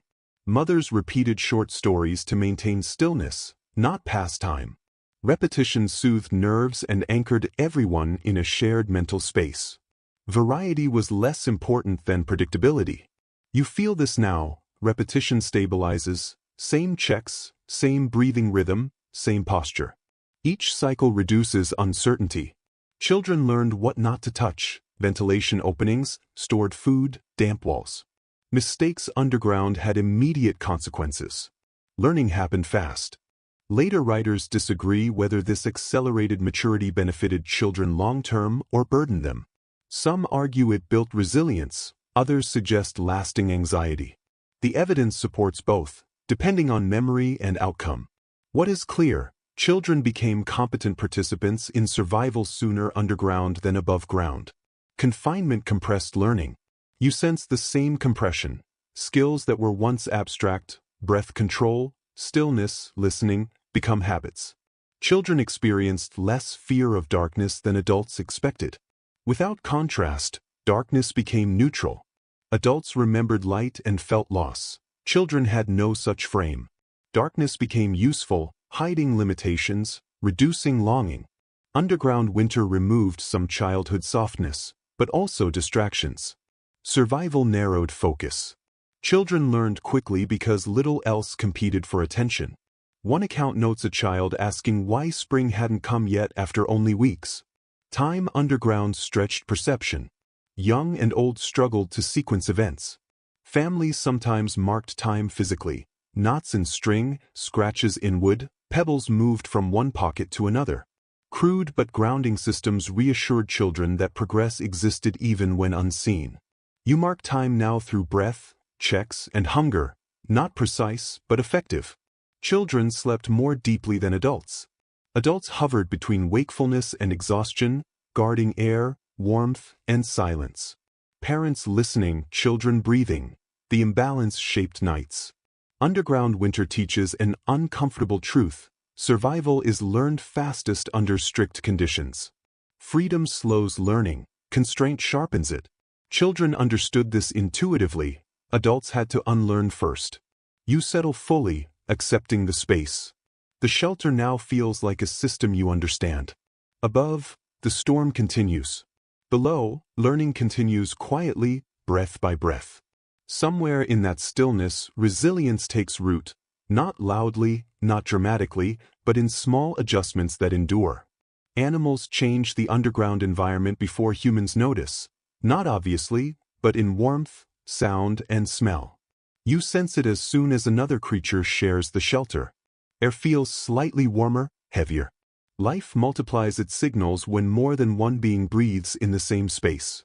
Frontier families brought animals underground not out of sentiment, but calculation. Livestock represented food, labor, survival. Losing them to cold meant losing spring. Keeping them alive required bending rules that would seem unthinkable in other seasons. You imagine the shift when an animal settles nearby. A cow lowering herself carefully, a goat pressed against a wall, chickens gathered in a corner, feathers puffed, dogs curling near humans. The shelter fills with quiet movement and shared heat. Body heat adds up. One animal is noticeable, Several become significant. People sensed this instinctively without needing numbers. The space warmed just enough to matter. Breath from many lungs softened the sharpness of cold. A detail mentioned in several winter accounts surprises modern readers. Families often slept closer to animals underground than they would above ground. Typical boundaries vanished. Survival reshaped priorities. Warmth outweighed comfort. That logic is easy to understand. Animals stabilize temperature. They also stabilize sound. The gentle shifting, rhythmic breathing, and occasional soft movements soothe the mind. Silence feels less absolute. But this arrangement came with risk. Animals consume oxygen, produce moisture, and generate waste. Underground, these factors multiplied quickly. People learned to weigh benefits against danger, adjusting ventilation constantly. Some families separated animals with low partitions of earth or wood. Others did not. Space was too tight. Decisions were driven by urgency, not ideal design. What mattered was surviving the night. You can imagine the smell: earth, damp fur, warm breath. Not pleasant, but grounding. Smell confirms life. It shows the shelter is occupied, functioning. Animals behaved differently underground. They became quieter, less restless. Many seemed to sense the need for stillness. Dogs curled tightly, conserving heat. Chickens stopped fussing. Livestock moved only when necessary. Their instincts aligned with survival. Some accounts note that animals signaled changes outside. A dog lifting its head, a horse stamping nervously. These cues mattered. Animals perceive shifts in pressure, sound, and vibration long before humans do. Even without animals, you learn to notice those cues. Proximity underground sharpened awareness across species. The warmth animals provided was subtle. It did not create comfort, it reduced heat loss. That distinction mattered. People were not seeking warmth, they were slowing cooling. Moisture, however, became harder to manage. Breath from multiple bodies condensed on walls. Bedding dampened quickly. Some families rotated positions to avoid cold spots. Others layered straw and replaced it when possible. Maintenance never stopped. Historians debate how common underground animal sharing was. Some say it happened frequently during extreme storms. Others suggest it was reserved for emergencies. Likely, the truth varied by region and necessity, with animals sometimes meaning the difference between life and death. The psychological effect was also significant. Animals anchored people emotionally in dark, confined spaces. A living presence reduced isolation. Touching warm fur reminded people of continuity beyond the storm. Children, several accounts note, slept more easily beside familiar creatures. Fear softened. Adults adapted arrangements accordingly. You can picture a child's hand resting on a dog's flank, breathing alongside it. That rhythm calmed nerves more than words could. Yet underground animal sharing demanded vigilance. Air had to circulate. Waste had to be managed. Space had to be respected. Complacency invited disaster. Some settlers developed strict rules. No open flames, constant ventilation checks, limited movement. Others relied on intuition and luck, with sharply varied outcomes. One account describes a family saved from freezing but weakened later by damp, foul air. Survival often came in stages. Solving one problem revealed another. Every advantage carried a cost. Underground life was not about perfect solutions. It was about choosing manageable risks. Animals altered that equation. They provided warmth and warning at the expense of air and cleanliness. Often the trade was worth it. Without them, spring might bring hunger instead of renewal. You imagine arranging bodies, where heat overlaps, where air flows, and where waste stays contained. Survival underground becomes a puzzle solved continuously. The storm above continues, indifferent. Snow piles, wind scours underground. Life clusters together, sharing heat and risk. Shared survival blurs distinctions. Human and animal, shelter and body, individual and group. Everything functions as one system. Breathing slowly, you understand why animals were welcomed underground despite mess and danger. They made survival feel less solitary, less abstract. Winter presses down. Underground, life presses back, not with force, but with presence. Sometimes presence is enough to last the night. Time behaves strangely without light or sound to mark it. Hours lose authority. Morning does not arrive. Night does not deepen. There is only a continuous stretch of wakefulness, brief rest, and waking again without certainty. At first, this unsettles you. You try to gauge how long you've been there, but the answer slips away.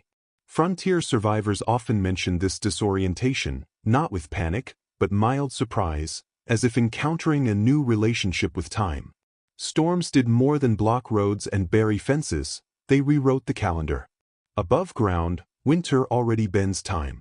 Underground, the distortion deepens. 10 minutes of digging feel endless. 2 hours of stillness pass unnoticed. The mind stops counting and starts responding. Hunger, stiffness, the need to check air or clear snow become the markers of time. Time becomes physical rather than abstract. Many pioneers noted this shift indirectly. They stopped dating journal entries, or used vague phrases like, "sometime later." Precision lost relevance as survival focused on immediate needs. You feel that narrowing now.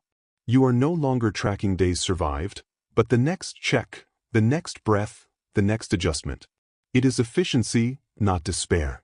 Subtle comfort exists in the absence of a clock.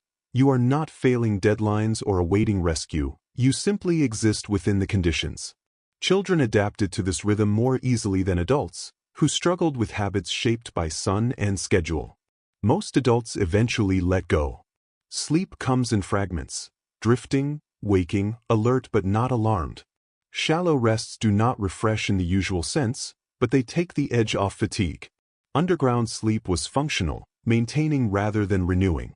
Dreams, if they occur, are brief and disjointed.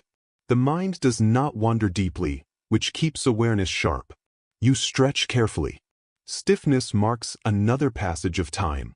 Muscles complain predictably, and you respond automatically, shifting, easing tension. This constant maintenance replaces any former routine. Across multiple accounts, people underground became less future-oriented. Thoughts of spring, planting, rebuilding faded. The future mattered, but no longer dominated attention. Survival demanded presence. Longing wastes energy. Underground winter teaches restraint, even in imagination. Some settlers maintained calendars, counting days by marks on walls or moving objects. For some, this helped. For others, it heightened anxiety. Watching days pass without visible change was discouraging. Many abandoned the effort. You do too. There is no advantage in knowing whether it is Tuesday or Saturday. The storm does not care. The ground does not respond differently. Time bends, becoming circular instead of linear. Check the air. Shift position. Listen. Repeat. Each cycle mirrors the last. Rather than dragging, it steadies. Repetition calms the mind. Predictability replaces progress. Later interpreters debate whether this altered sense of time caused psychological harm. Some accounts describe lingering confusion long after storms ended. Others suggest it strengthened awareness and resilience. The truth seems personal. Time stretches differently depending on how you bear it. You notice something else now. Fear has shifted. Early on, it spiked sharply, linked to immediate dangers, collapse, suffocation, cold. As time loses definition, fear softens. It becomes less sharp, more constant. Managing it requires steadiness instead of reaction. You anchor yourself by listening, the storm's muted roar, subtle air movement, your own breathing. These sounds root you in the present, which feels safer than imagined futures. Eventually, you sense a change, not a clear signal, but a subtle shift. The pressure above feels different. Snow settles rather than piles. The air feels slightly less biting when the vent opens. These cues replace clocks. Frontier survivors relied on signs like these to decide when to emerge. Not by how long they had waited, but by how the storm behaved. Time mattered less than conditions. You remind yourself not to rush. Emerging too early resets everything. Digging out only to retreat wastes energy you may not recover. Patience becomes the ultimate skill. You rest again, eyes closed, not sleeping deeply, just letting awareness soften. In this state, time feels gentle. It no longer presses, it flows around you. Above, the storm tires itself out. Below, you conserve.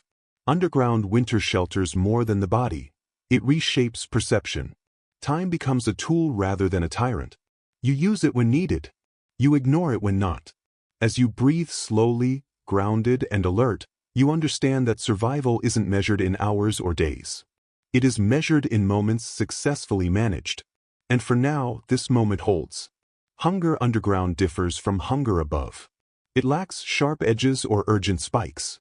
It creeps in like dimming light, noticeable only when the room feels smaller. Your stomach tightens, then eases into a steady, hollow patience. Food becomes about timing rather than pleasure. You think of what lies beneath the frozen surface outside, not gardens, but spaces carefully prepared months earlier. Root cellars dug deep enough to remain cool in summer and warm in winter. Buried caches wrapped against moisture.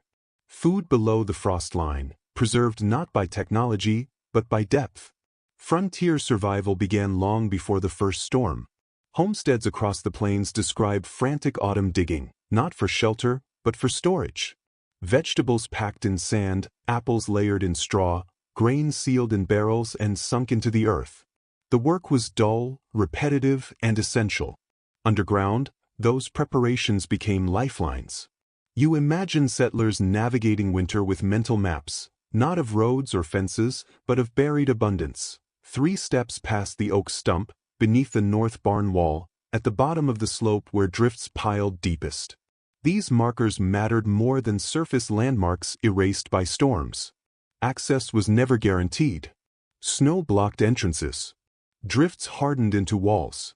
Digging required energy you might not have. Many families rationed based not on appetite, but on the hope that supplies remained reachable. You weigh your own food now with that same restraint. A saved bite is a delayed decision. Eating too much too soon risks weakness later. Too little risks poor judgment now. Balance matters more than fullness. Winter journals reveal a quiet pattern. Meals grew smaller, more deliberate. People chewed longer, ate slower. Savoring wasn't indulgence, it was pacing. Slowing consumption extended warmth and time. You mirror this approach. Each mouthful carries weight, not in your stomach, but in your thoughts. Calories feel precious because they are. Underground storage carried risks. Moisture crept in. Rodents found gaps. Containers cracked under freeze and thaw. Early winter prompted frequent checks, which became impossible during storms. Some families stored small portions near sleeping areas in advance. Others relied on brief forays. Strategy depended on circumstance. You picture a settler listening for a lull, pulling frozen boots, digging through waist-high drifts to reach a cellar entrance, hands numb, breath burning. The effort nearly equaled the food's energy. Such calculations haunted winter nights. Accounts also note a shift in taste underground.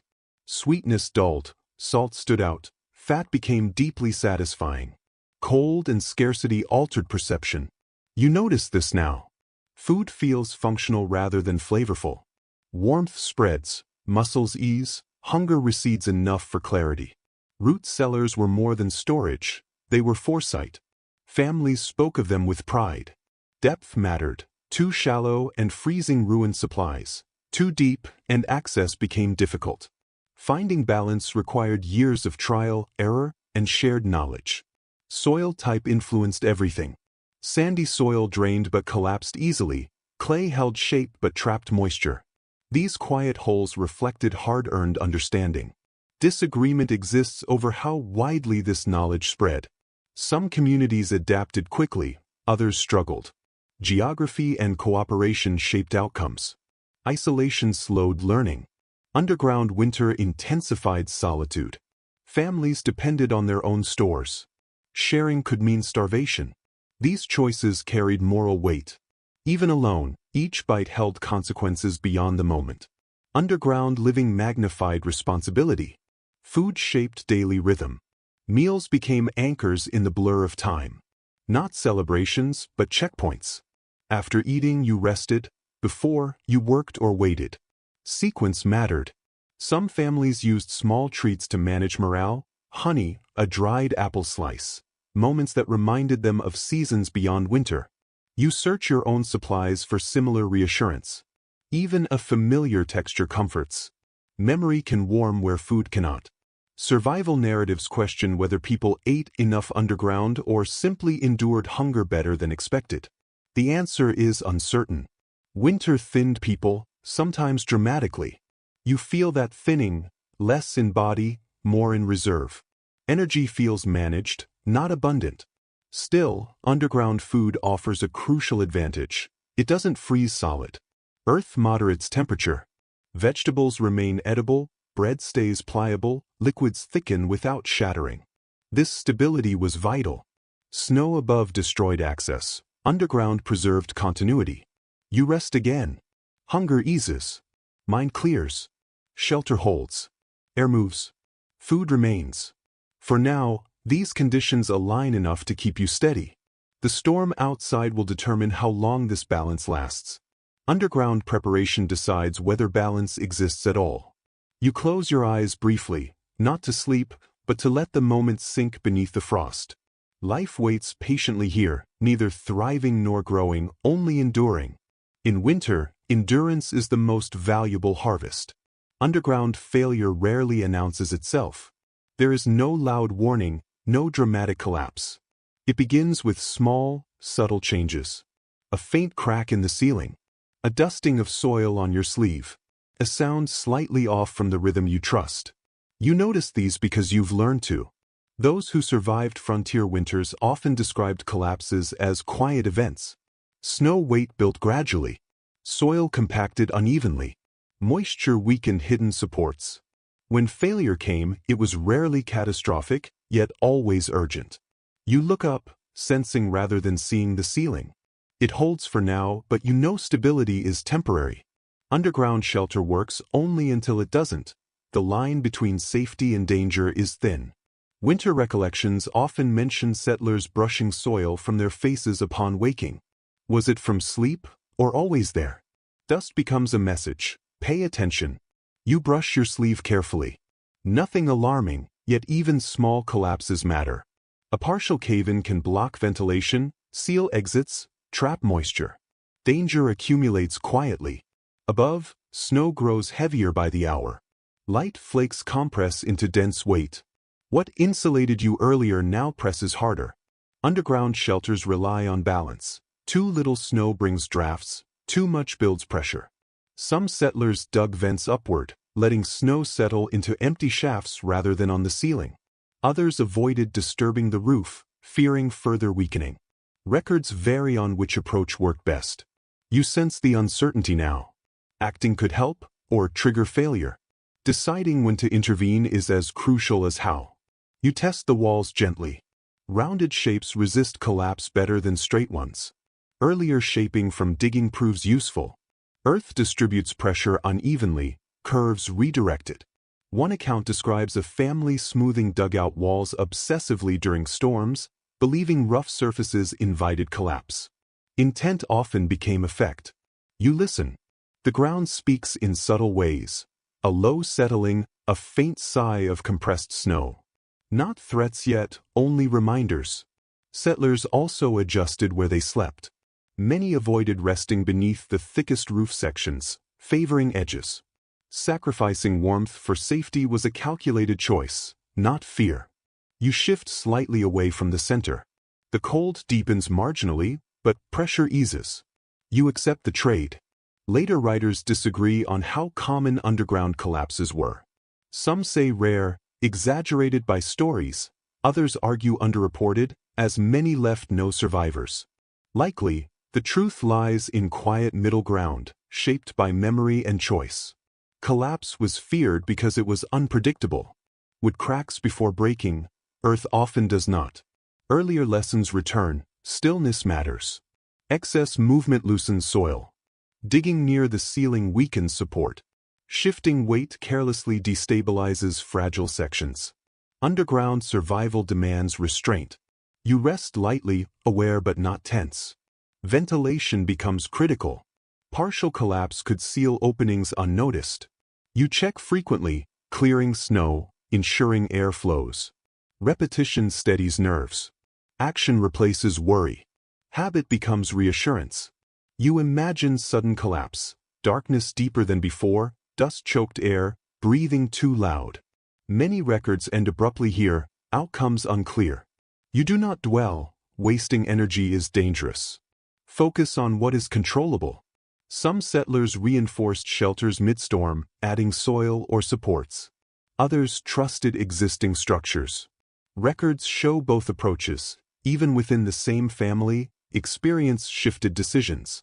You consider reinforcing but decide conditions feel stable. Intervening could introduce new risks. You wait ready. This is the rhythm of underground winter life. Constant assessment, minimal action, rapid response. Fear of collapse no longer dominates. It informs behavior like cold or hunger. Awareness integrates, guiding decisions. Hours pass. The ground settles. Pressure equalizes. The shelter holds. You exhale slowly, releasing tension without losing alertness. The storm continues above, but underground stability returns, not permanent, but present. Shelter buys time, not certainty. It trades exposure for vigilance. Those who understood this survived longer. You rest, letting the earth press gently without fear. Walls hold, air moves, night passes, and that is enough. Communication changes underground. Faces vanish. Gestures lose meaning in darkness. Voices are muffled by soil, reduced to sound alone.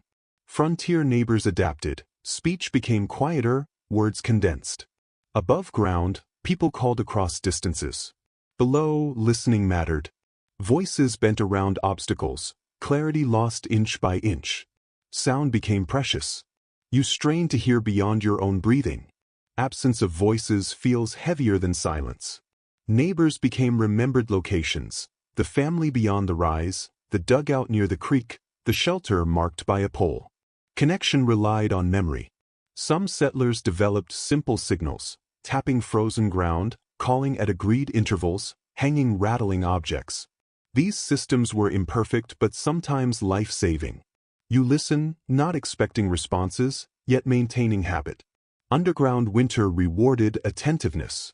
Frontier letters reveal a pattern. People spoke less but meant more. Words carried weight, silence filled gaps without apology. You speak only when necessary. Even a whisper travels far. Quiet conserves more than warmth. When communication occurred, it was often indirect. A shovel strike, a muffled cough, a sudden echo. These signs reassured people that others survived nearby. Relief came without sight, only knowing others existed. Underground winter abstracted community, presence without proximity. Some families dug connecting tunnels when conditions allowed. Others avoided it. Collapse, air issues, misalignment made the projects risky. Where they worked together, they created warmth and mutual support. Where they failed, they left behind tragedy. Records differ on how common such connections were. You consider the idea carefully. Venturing outward requires effort, exposes you to risk and uncertainty. Staying put brings isolation. Both choices carry danger. Underground survival constantly demands these decisions. One account notes neighbors leaving messages in jars near known shelters before storms. If conditions allowed, someone might retrieve them later. The messages were simple: we are here. We have food. We will wait. Even if unread, the act of writing mattered. You reflect on that impulse now. Communication isn't purely practical, it's psychological. Reaching outward affirms existence beyond the shelter. You whisper quietly to hear your own voice. It sounds steadier now, less strained. You've learned how much sound the space can tolerate. Underground communication also altered hierarchy. Loud voices lost authority, calm ones carried influence. Children's whispers became as important as adult instructions. Listening mattered more than commanding. Observers disagree about whether underground isolation strengthened or weakened community bonds. Some suggest it forced families inward, reducing cooperation. Others say shared hardship built trust afterward. Evidence supports both, depending on how the winter ended. You sense that complexity. Isolation protects during storms but separates afterward. Reconnection requires effort. Over time, you become attuned to subtle vibrations. A distant thud could be snow settling or someone digging. You listen carefully, comparing it to known patterns. Most sounds have natural causes. Some linger without explanation. You don't chase them. Speculation drains energy. You acknowledge uncertainty and refocus on what you can manage. An important shift occurs here. Underground winter teaches selective attention. You stop reacting to every stimulus and learn which signals matter. This skill reduces anxiety and conserves strength. You check ventilation again. Air moves. Sound changes slightly. The opening connects you to the surface world without exposing you to it. It's a thin line of contact, but enough. Some settlers felt closer to neighbors underground than above ground.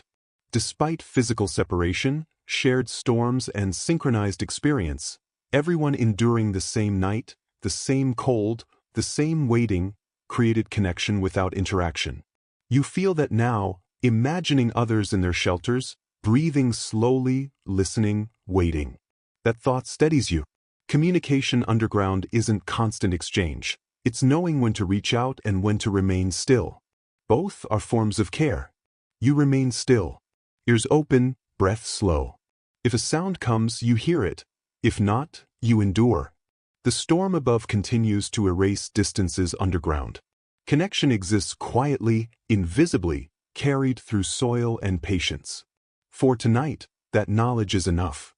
Fear doesn't vanish when the cold stabilizes. It changes form. Early on, fear is sharp and immediate, tied to known dangers. Collapse, suffocation, freezing. Once those threats are managed, fear settles deeper, quieter, harder to locate. You notice it in pauses between actions, when the shelter holds longer than expected, or when nothing happens for hours. Deprived of emergencies, the mind invents them. Frontier survivors describe this stage as restlessness or unease rather than fear. Underground winter stretched nerves, not through constant danger, but prolonged uncertainty. You feel that tension hovering beneath calm. The shelter is intact. Air moves. Your body responds. Yet anxiety hums softly, a vibration you can't shut off. This psychological weight outlasts physical extremes. Cold numbs, hunger dulls, fear persists. People coped with small, deliberate actions, repeating routines, checking walls, adjusting bedding, counting breaths. These weren't inefficiencies, they were grounding rituals. You repeat them now, not out of necessity, but because the mind demands it. Routine gives fear somewhere to rest. Several journals note that people feared the still moments most, when activity faded. Fear receded during work, expanded during stillness. Underground living forced stillness, making managing fear a skill rather than reflex. You manage it by narrowing focus, breath, body position, air flow, sound. Attention anchored in sensation keeps fear from spiraling. Some settlers withdrew emotionally, conserving energy, others filled silence with talk to stave off fear. Neither method was superior. What mattered was finding a working approach. You choose quiet, not emptiness. Children sensed these shifts first, reflecting the emotional climate. Underground moods spread quickly. One person's anxiety could unsettle all. You soften fear rather than fight it. Fighting wastes energy, softening reduces impact. Later interpreters debate how much psychological strain underground winters caused. Trauma was likely uneven. Some suffered deeply, others normalized hardship. The truth lies between resilience and scar. You feel both. The experience sharpens and wears you simultaneously. You listen to the shelter again. Familiar sounds, snow settling, air moving, your breathing, ground you in reality rather than imagination. Fear thrives on imagined futures. Underground survival demands presence. You focus on what has gone right. The shelter held, ventilation remained open, food is sufficient, your body adapted. Settlers made mental lists like this, counting successes rather than dangers. It was practical, not optimism. Survival required recognizing stability. You do the same methodically. Fear interacts with exhaustion. Anxiety may spike or flatten. Some became hyperalert, others numb. Neither extreme is ideal. You aim for balance, alert enough to respond, relaxed enough to rest. The balance is fragile, adjusted continuously. Fear itself signals life. Indifference would be worse. You allow brief acknowledgement, then release it. Over time, fear fades to background noise, not absence. Danger remains, but uncertainty becomes integrated into awareness. Frontier survivors noted this as a turning point. Managed fear conserved energy, enabling endurance. You rest intentionally, muscles loosen, breathing steady, alert without strain. The storm continues above, but its grip weakens. Underground, fear senses easing before logic does. You notice without celebration. Survival teaches caution with relief. Confirmation comes through sound, air, and temperature. Still, the shelter feels calmer. No new cracks, no new sounds. Fear recedes another step. You remain, breathing slowly, letting calm spread naturally. The night isn't over, but it no longer feels endless. Fear hasn't vanished, it coexists. In winter, that is progress. The first hint of a storm loosening its grip doesn't arrive with light or warmth. It comes as disbelief. You wake from shallow rest and realize nothing urgent demands attention. No new sounds. No shifting pressure. No creeping cold demanding attention. The shelter feels stable, too stable, almost. You wait for the catch. Those who survived the frontier often describe this moment with suspicion rather than relief. After days of constant vigilance, calm doesn't feel safe. You've learned not to confuse quiet with security. Still, the absence of immediate threats registers somewhere deep, like a muscle relaxing without permission. You test the air at the opening again. Cold drifts in, but softly. The air feels lighter, less aggressive. You inhale carefully. Then exhale. Breath no longer hangs as heavily. That matters. Snow continues to settle, but its rhythm has changed.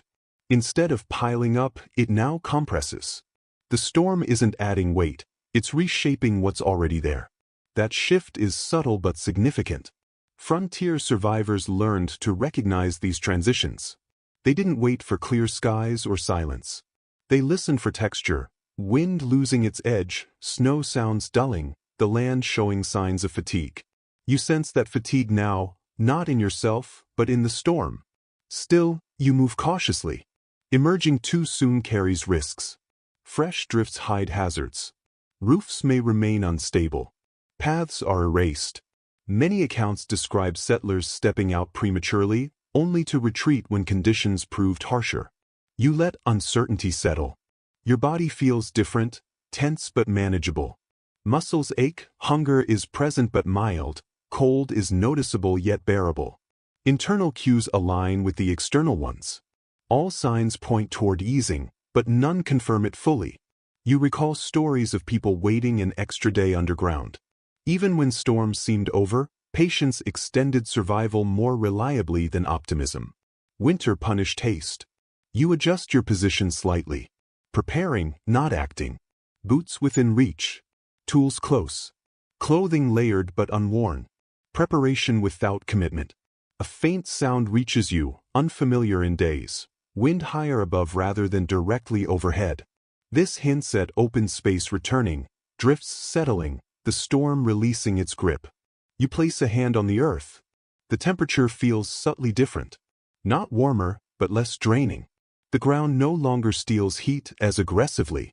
Small, yet trustworthy, the ground has been honest so far. Frontier journals often describe this stage as mentally taxing. Waiting after danger demands discipline. Fear no longer sharpens focus. Fatigue tempts action. People wanted the ordeal to end. Winter rarely obliged. You remain seated. Minutes or hours pass indistinctly, but patience grows easier. Threat no longer presses you. Observation replaces vigilance. Finally, you test the surface gently. Not to emerge, but to probe. You push upward near the opening, clearing snow slowly, listening for shifts. Resistance is lighter. Snow breaks apart instead of compressing further. Air flows in freely, smelling cleaner, the metallic edge softened. Sound and pressure align. The storm is ending or pausing long enough to matter. You do not climb out yet. Instead, you widen the opening slightly, letting air circulate without exposing yourself fully. Settler advice often echoed this caution. Let the world return to you before you step back into it. You sit and wait. Thoughts drift outward for the first time in days. Snow drifts sculpted into strange shapes, buried fences, erased paths. The work ahead feels distant, manageable. Safety outweighs productivity. Eventually, readiness arrives. Not eagerness, just readiness. You pull on outer layers slowly, checking fit. Limbs respond, stiff but functional. Fingers, toes, joints, all answer. You clear more snow from the opening, careful not to dislodge the roof.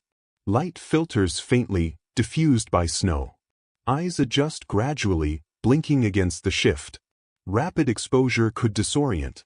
Underground living has recalibrated your senses, and you respect that. A moment arises, familiar in survivor accounts, relief mixed with reluctance. The shelter kept you alive. Leaving it feels risky, even though necessary. You acknowledge the feeling without judgment. Slowly, you prepare to emerge. Not upright yet, you rise gradually, testing balance. Snow presses back, then yields. Cold air brushes your face, sharper than inside, yet not hostile. Pausing halfway, your body adjusts. Incremental return reduces shock. Survivors respected transition as much as survival itself. One last listen from within. Shelter is quiet, stable. It served its purpose. Soon, you will step fully into a world reshaped by the storm. But not yet. For now, you remain between ground and sky, breathing steadily, letting the moment settle. The worst has passed, not because everything is safe, but because it is manageable. After a winter like this, manageable feels like a gift. When you finally step out, the world feels unfamiliar. Not just snow, but scale. Everything appears flatter, quieter, simplified. Storms erase the unnecessary, leaving only essentials. The land is paused between what it was and what it will become. You stand longer than needed. Survivor journals describe this hesitation, emerging slowly, not from weakness, but caution. The surface is unpredictable. Landmarks gone, paths erased, distances distorted. Rushing invites mistakes. Your eyes adjust. Light bounces off white surfaces, pupils strain to find edges. You turn your head slightly, relying on peripheral vision. Underground living taught respect for sensory transition. Silence surprises. Storm noise has vanished, but sound has not returned. Snow absorbs everything. Your footsteps land softly, almost apologetically. The world feels hushed, neither calm nor active, but waiting. Frontier survivors noted this as unsettling.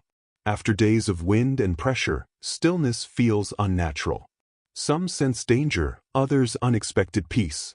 Both are valid. You breathe deeply. Air is cold but clean, filling lungs fully. After rationed underground breaths, this is luxury. Still you proceed slowly. Sudden exertion could undo careful conservation. You glance back at the opening. The shelter blends into the landscape. Invisibility protected you before. Now it reminds you how easily people vanished in winter. You mark the spot. A branch, a tool, anything upright.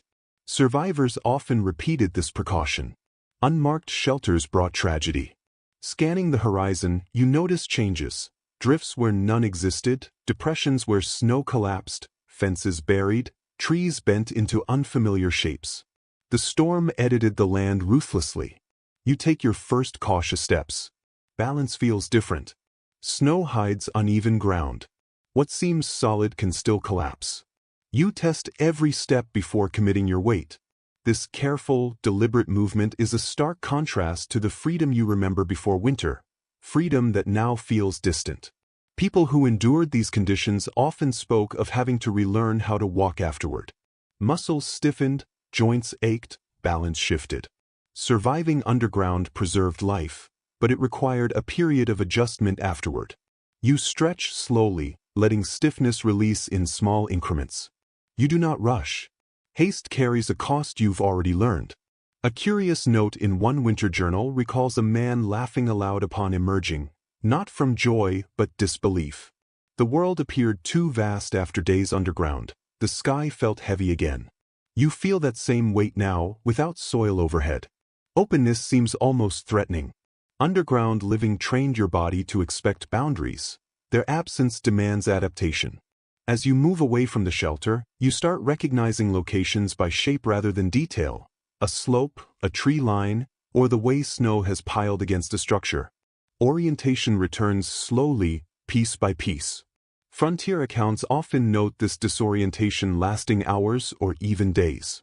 People misjudged distances, passed familiar landmarks, or got lost within sight of home. Snow flattened reference points mercilessly. You pause frequently, checking direction, listening for sound. Your senses, tuned to underground survival, need time to recalibrate to openness. Emotionally, a new feeling emerges: pride. Not loud, not boastful, but quiet and heavy.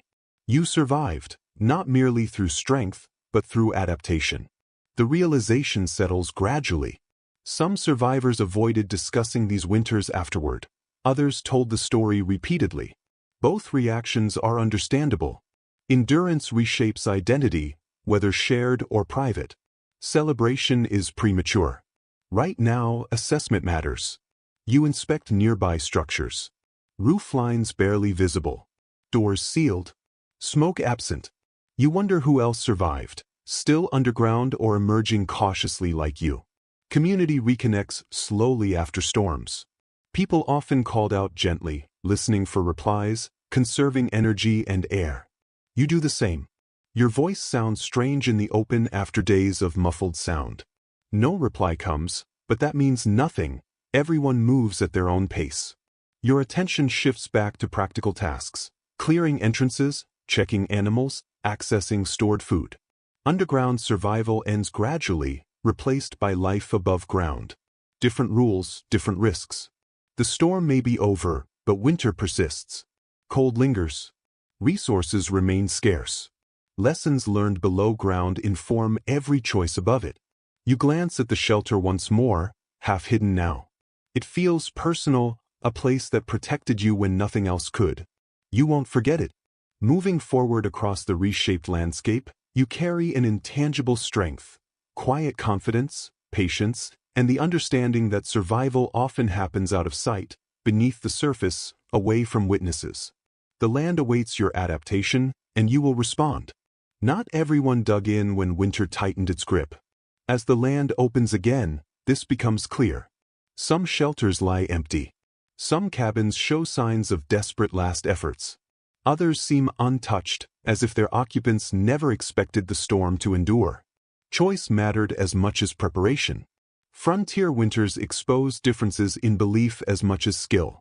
Some settlers trusted cabins absolutely: solid walls, a roof, a fire, symbols of safety. Digging into the ground felt like surrender, admitting weakness.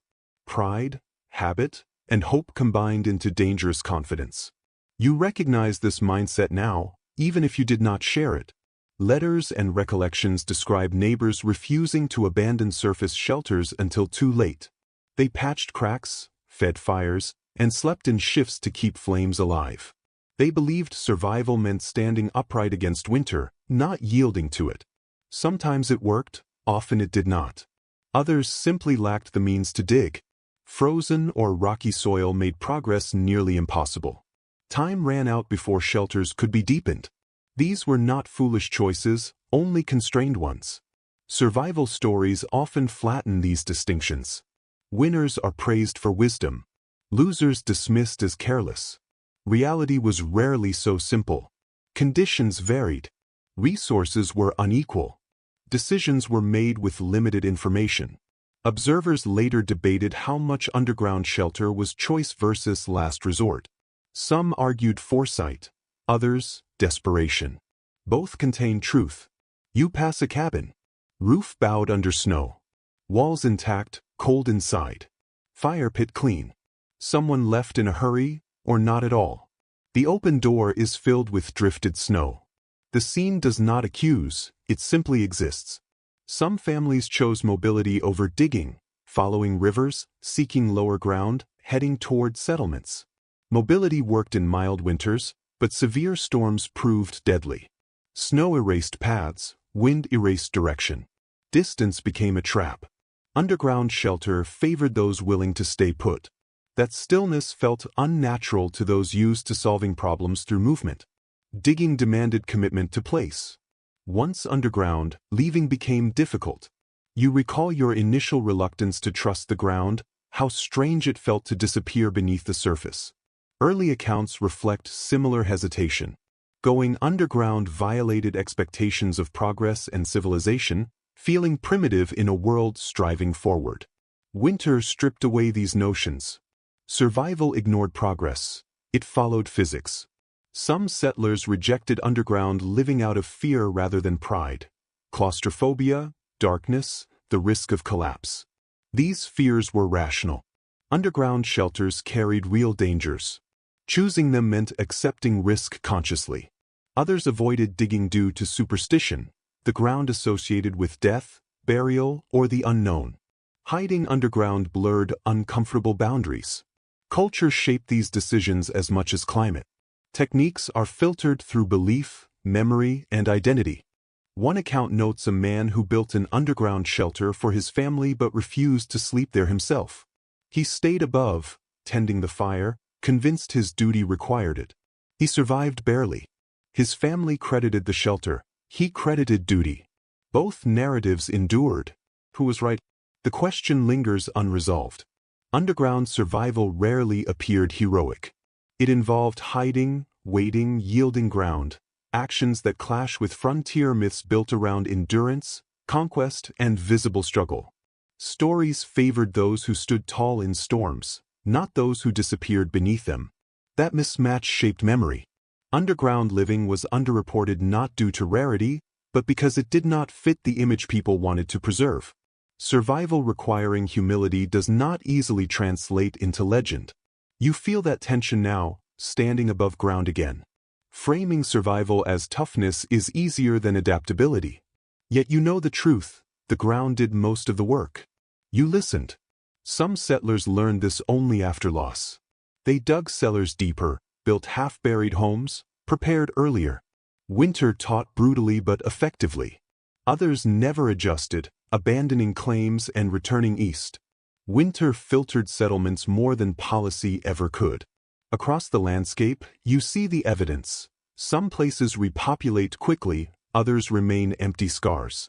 Underground shelter shaped not only individual survival but also the trajectory of entire communities. Historians debate whether living below ground slowed societal progress or enabled it by preserving lives long enough to rebuild. The answer depends on perspective. Progress depends on survivors, and survival often requires compromise. You now understand that underground shelter wasn't a regression. It was a pause, a way to preserve possibility. Those who avoided it weren't necessarily wrong. Sometimes conditions didn't require it. Cabins held. Storms broke early. Survival rewards adaptability, not consistency. You feel gratitude for having made the right choice, or for circumstances that led you to one that worked. That gratitude doesn't erase uncertainty, it deepens your respect for how narrow the margin for error truly was. As you move through the aftermath, these insights remain quietly with you, not as judgment, but as understanding. Winter exposed limits. Underground shelters revealed flexibility. Survival isn't about picking the strongest option, it's about choosing what fits reality as it exists, not as you wish it to be. And in winter, reality often lies just beneath your feet. Once movement returns and breathing is no longer rationed, what surprises you most is how quickly the lessons of winter begin to fade. Not immediately, not consciously, but subtly, the way cold releases its hold without asking. As days lengthen, the urgency that drove you underground softens, and so do the habits that kept you alive. Frontier winters tested more than survival, they tested memory. You notice it first in yourself. Thoughts like, next time I won't wait so long, or, that storm was worse than most. The mind reshapes experience to make it bearable, framing events as exceptional rather than instructive. This is how hard-earned knowledge slips away once warmth returns. Accounts from the frontier reflect this. Dugouts filled in, shallow pits left neglected, emergency shelters abandoned. People wanted the earth to release them, not remind them. Underground living felt temporary, even when it had been essential. Now, walking past an old shelter partially caved in, blending back into the land, you see no marker, no memory preserved, just a depression in the snow that will vanish by spring. Someone survived here, learned something, then moved on. This cycle repeats across regions and decades. Underground shelters appear in crises, disappear during recovery. They are built quickly, abandoned eagerly. The earth asked for help, then ignored once danger passes. Some settlers actively erased these shelters, filling them to prevent accidents, dismantling reinforcements, covering entrances to protect livestock. Practical reasons, yes, but symbolic ones too. Filling the hole closed a chapter. Living underground challenged identity, contradicting ideas of progress and permanence. People desired homes that stood above ground, visible and enduring. Post-winter narratives often balance gratitude and embarrassment. Writers quietly thanked their shelters, then loudly praised rebuilding cabins. Survival was acknowledged, adaptation often minimized. You feel that tension yourself. Part of you wants to move forward, repair roofs, clear paths, restore normalcy. Another part wants to remember every detail that kept you alive. Memory itself is a survival skill. Some communities institutionalize these lessons: deeper cellars, earth-sheltered homes, planning for harsh winters. They fared better when storms returned. Others reverted to old habits, assuming the last winter was an anomaly. Winter rarely rewards assumptions. Later observers debate why these lessons faded so quickly. Some say human optimism overrides caution. Others point to economic pressures prioritizing visible progress over hidden preparedness. Both forces played a role. You notice how quickly conversations shift away from survival once people reconnect. Stories shorten, details blur, attention turns to spring planting, repairs, and trade. The underground period becomes a brief reference rather than a guide. This fading isn't intentional, it protects the mind. Reliving confinement and fear is exhausting. Forgetting allows hope. Yet forgetting carries cost. You imagine another winter arriving suddenly, frozen ground, dull tools, scarce time. Those who remember dig sooner, those who forget hesitate. This cycle repeats in frontier history. Harsh winters followed by adaptation, then forgetting, then hardship again. Progress advances fitfully, shaped as much by memory loss as innovation. You pause, observing the land with new eyes, snow-laden slopes, cold pockets, soil types that collapse or hold. These details didn't matter before. Now they do. When next winter comes, you will see the ground differently. You won't wait for desperation. You'll plan underground options, not as failure, but as preparation. Some settlers embraced this approach, integrating underground spaces into daily life. Root cellars doubled as storm shelters. Basements deepened. Half-buried homes became normal. These designs quietly carried winter wisdom forward. Others resisted: taller cabins, larger windows, thinner walls. Summer optimism shaped architecture as much as winter experience. The land rewarded some choices and punished others. Forgetting is selective. People retain what fits hope, discard what challenges comfort. Underground survival threatened more than physical ease. It challenged identity. Identity, like shelter, must sometimes bend. You mark the site of your shelter carefully, not to return immediately, but to preserve memory. Memory needs landmarks. You touch the earth where it once held you. Ordinary now, cold but manageable. The ground hasn't changed, conditions have. As you rebuild, reconnect, and restore, you carry something invisible: awareness, a quiet understanding of where safety lies when the surface world becomes hostile. History often praises above-ground triumphs, but survival happens quietly beneath notice. If winter returns with equal ferocity, you already know where to go. Even as snow softens and paths reappear, The ground continues to teach silently. Modern structures echo these lessons. Concrete walls extend deeper than necessary. Emergency shelters borrow Earth's logic without explicit acknowledgement. Principles of stability, mass, insulation, yielding rather than resisting, persist, adapted but intact. Storm cellars, deep basements, reinforced emergency bunkers, they all follow the same rule: depth protects. Technology layers complexity, but the underlying truth remains. Earth moderates chaos. Its rules endure regardless of human advancement. Debate persists. Were these designs inherited from frontier experience or independently rediscovered? Some say necessity inevitably drives humans underground. Others argue knowledge passed quietly, disguised as innovation. Either way, the logic remains. When the surface becomes hostile, the ground offers consistency. The distinction matters less than the outcome. And the outcome is everywhere now. Even modern architecture that never goes underground borrows the idea indirectly: thick walls, earth-toned insulation, passive temperature control. These designs mimic what the soil does naturally. They aim to reduce exchange rather than increase it. You feel a quiet satisfaction knowing that what once saved you still shapes the world, even if few remember why. Disaster planning guides recommend staying low during extreme cold, sheltering in interior rooms, blocking drafts, conserving heat. These instructions echo frontier wisdom without naming it. The language has changed. The principle has not. You remember how unnatural it felt at first to go underground.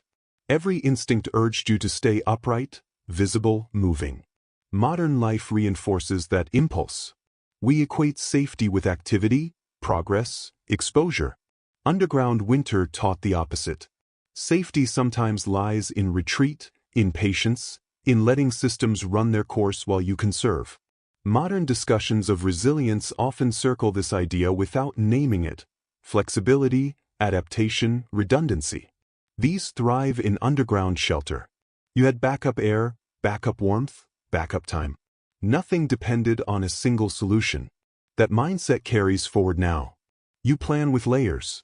You assume failure. You respect limits. Underground survival rewired your approach to risk. There's quiet irony in how rarely this wisdom is openly acknowledged.